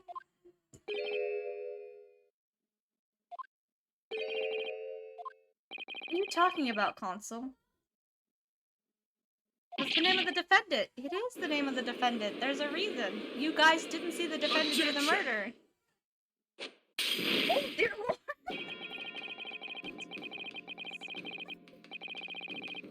If I desecrate this chamber by smashing my hollow chalice, do forgive the discourtesy. If? You just did! There's no if in that equation, buddy! Look, Van Zieks. People talk of those tiny island nations in the Far East as having a learning and culture of their own. But I see they use the terms ill-advisedly. He is entitled to get fire. What are you trying to say? Let me explain in terms that even a student of an artless backwater such as yourself might understand. Boy, you need to not be rude. When the bloody scene unfolded, the victim and his assailant were sitting side by side. But what I'm saying is that the defendant is not the assailant. That is what I'm saying. Multiple witnesses have attested to the fact. It's the very premise on which this case was built. And it was wrong. There's a reason Van Zieks is the way he is towards Japanese people. And he's not actually a bad person, and he does grow from it from what I've seen. I don't think they reveal it until like the last episode though. Objection! But that premise may be wrong. What? If the victim really was sitting beside Mr. McGilden, it creates an inconsistency that can't be reconciled in any way. What inconsistency, counsel? The defendant's gloves, my lord. Both witnesses made the same testimony. They claimed that there was blood on both hands of the person sitting next to the victim. Objection! Yet we know the truth to be otherwise. Only one glove bears the gory remains. Objection! The point is, even in the face of this irrefutable evidence, both witnesses have maintained their stance. Yes, their testimony remains unchanged. Exactly, they both adamantly swear. They clearly remember seeing blood on both hands of the assailant. In short, their memory of events is correct, and their testimony reveals the truth. It was somebody else sitting beside the victim that night, a third party we have yet to identify. And the victim's blood was on that passenger's hands, both of them.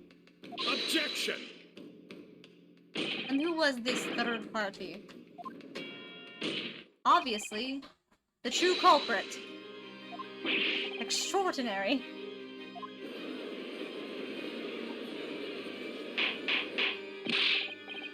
What exactly are you postulating? Objection! Did you just objection the fucking judge? Did he just objection the judge? You have some balls, my man! The defense's postulation is just that. Nothing more than conjecture. The witnesses have clearly stated that they saw the accused. Objection! But when elaborating on his testimony, Mr. Fairplay said the two of them were wearing hats, and I couldn't exactly make out their faces. Yes. The tops of their heads were obscured by the roof. I could see the rest of them, though. Yes, that's right. Both gents were most certainly hatted. Hatters do tend to notice such things, sir. And what particular styles of hats did the two gentlemen sport, Mr. First? I'm afraid I don't remember. Do you call yourself a hatter? The style of hat makes no difference. There was no third passenger in that cabin. How can you be so sure? Because if there had been, the accused Mr. McGilded would have undoubtedly have offered to dispose the fact, except he was asleep! Asleep! We wouldn't have seen anything! Unless, that is, you are proposing an even more preposterous explanation? That the accused failed even to notice the presence of the true culprit in the very cabin in which he traveled? But that's exactly what fucking happened! He's right. There was another person traveling in the enclosed cabin of the omnibus. It's inconceivable that Mr. McGilded would have been unaware. There's clearly a simple solution to this problem. Bring the accused, Mr. McGilded, to the stand. The process. Well, what say you, counsel? The prosecution objects, my lord. On what grounds? As a suspect, he will have already made the full statement to the police. But what if there's some reason why he's unable to speak freely? Magnus McGilded is no uneducated ruffian. If it indeed turns out the man has been withholding information, you can be sure it will have been a most deliberate act. No screaming, please. Jolly, you hear me? No screaming. My lord. Yes. We need to hear what he has to say in order to find out the truth. Oh. The defense would like to call Mr. McGilded to the stand. In that case, I would like to hear from the opinion of the jury. Oh yes, I need a little time to consider this. If you ask me, I think we should hear what Mr. McGilded has to say. Get the man out here, I say! It would be utterly illogical not to hear his testimony. If that means doing, get it done. That's how I run things at the guild. Hearing what the patron of my favorite little park has to say, oh yes, that would be lovely. Yes, the jury says the man must be heard. Very well, the court will hear the defendant's testimony. What did I say about yelling? Do we need to put the tablet away? Then stop yelling!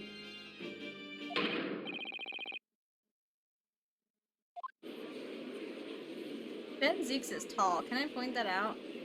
Just looking at that picture, he's so tall. Now, maybe what actually happened that night will finally become clear.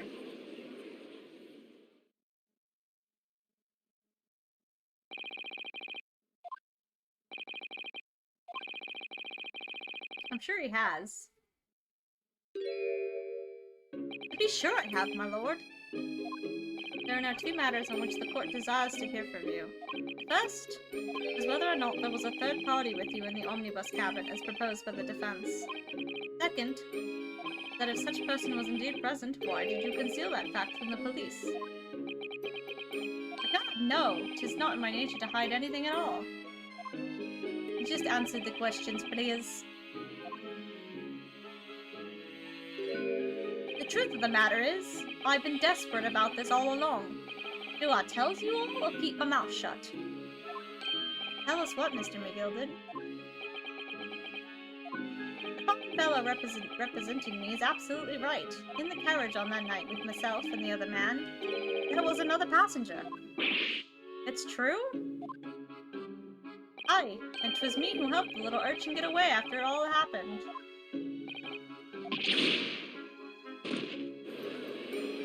Jesus, this just went. No, Magnus me gilded. That convenient excuse can't save me now. Jelly? Okay, put the tablet away, please. Then stop yelling. One more time I have to tell you, we're putting it away for the night. I'm truly sorry, so I am, Lord Van Zeeks. I'm sure you'll be wanting to know why I said nothing when I was taken in by the police. I do be having a very good reason, I assure you. Which was? Well, the little child was just in the wrong place at the wrong time. And not in any way involved, you see. What? If the police had known the wee one was there, they'd have assumed she'd done it. They'd have hauled her here into this courtroom just like myself. I was only trying to spare her that. This Lestrade. Young hearts and young minds are easily damaged, my lord. And who was this young child of whom you speak?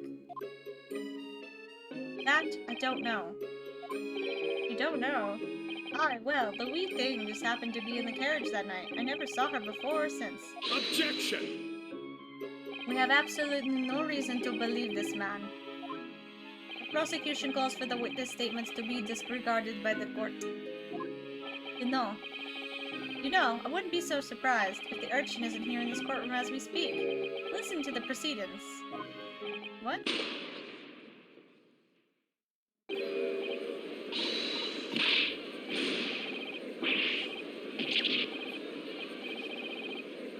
What is going on? Be careful, Mr. Nardo. Cover your face. Bailiff, don't let the accused escape. Secure the omnibus.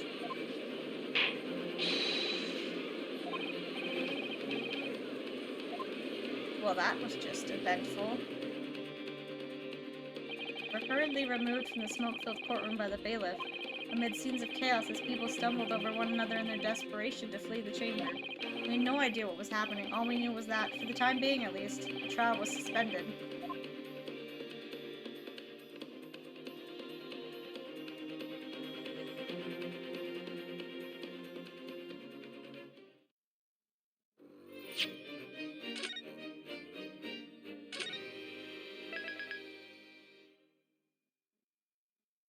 Okay. This is a good spot to leave it for today, and then we'll pick it up on Tuesday. And finish it. Actually, depending on what time I get home Monday, I might. But if I'm too tired, probably not. We'll finish it Tuesday, most likely. We'll finish this episode Tuesday. You got one more joke? Hurry. Tell me the joke. I'm still mad that we didn't get to see him slam his leg down. He's being disappointing in me. He's disappointing me. Come on, Van Zeeks. I need to see the leg.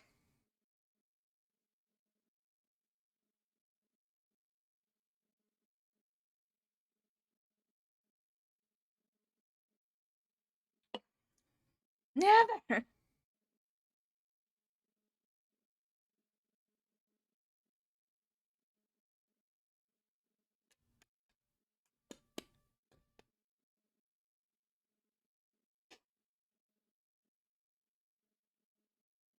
Well, actually, I'm gonna do is finish.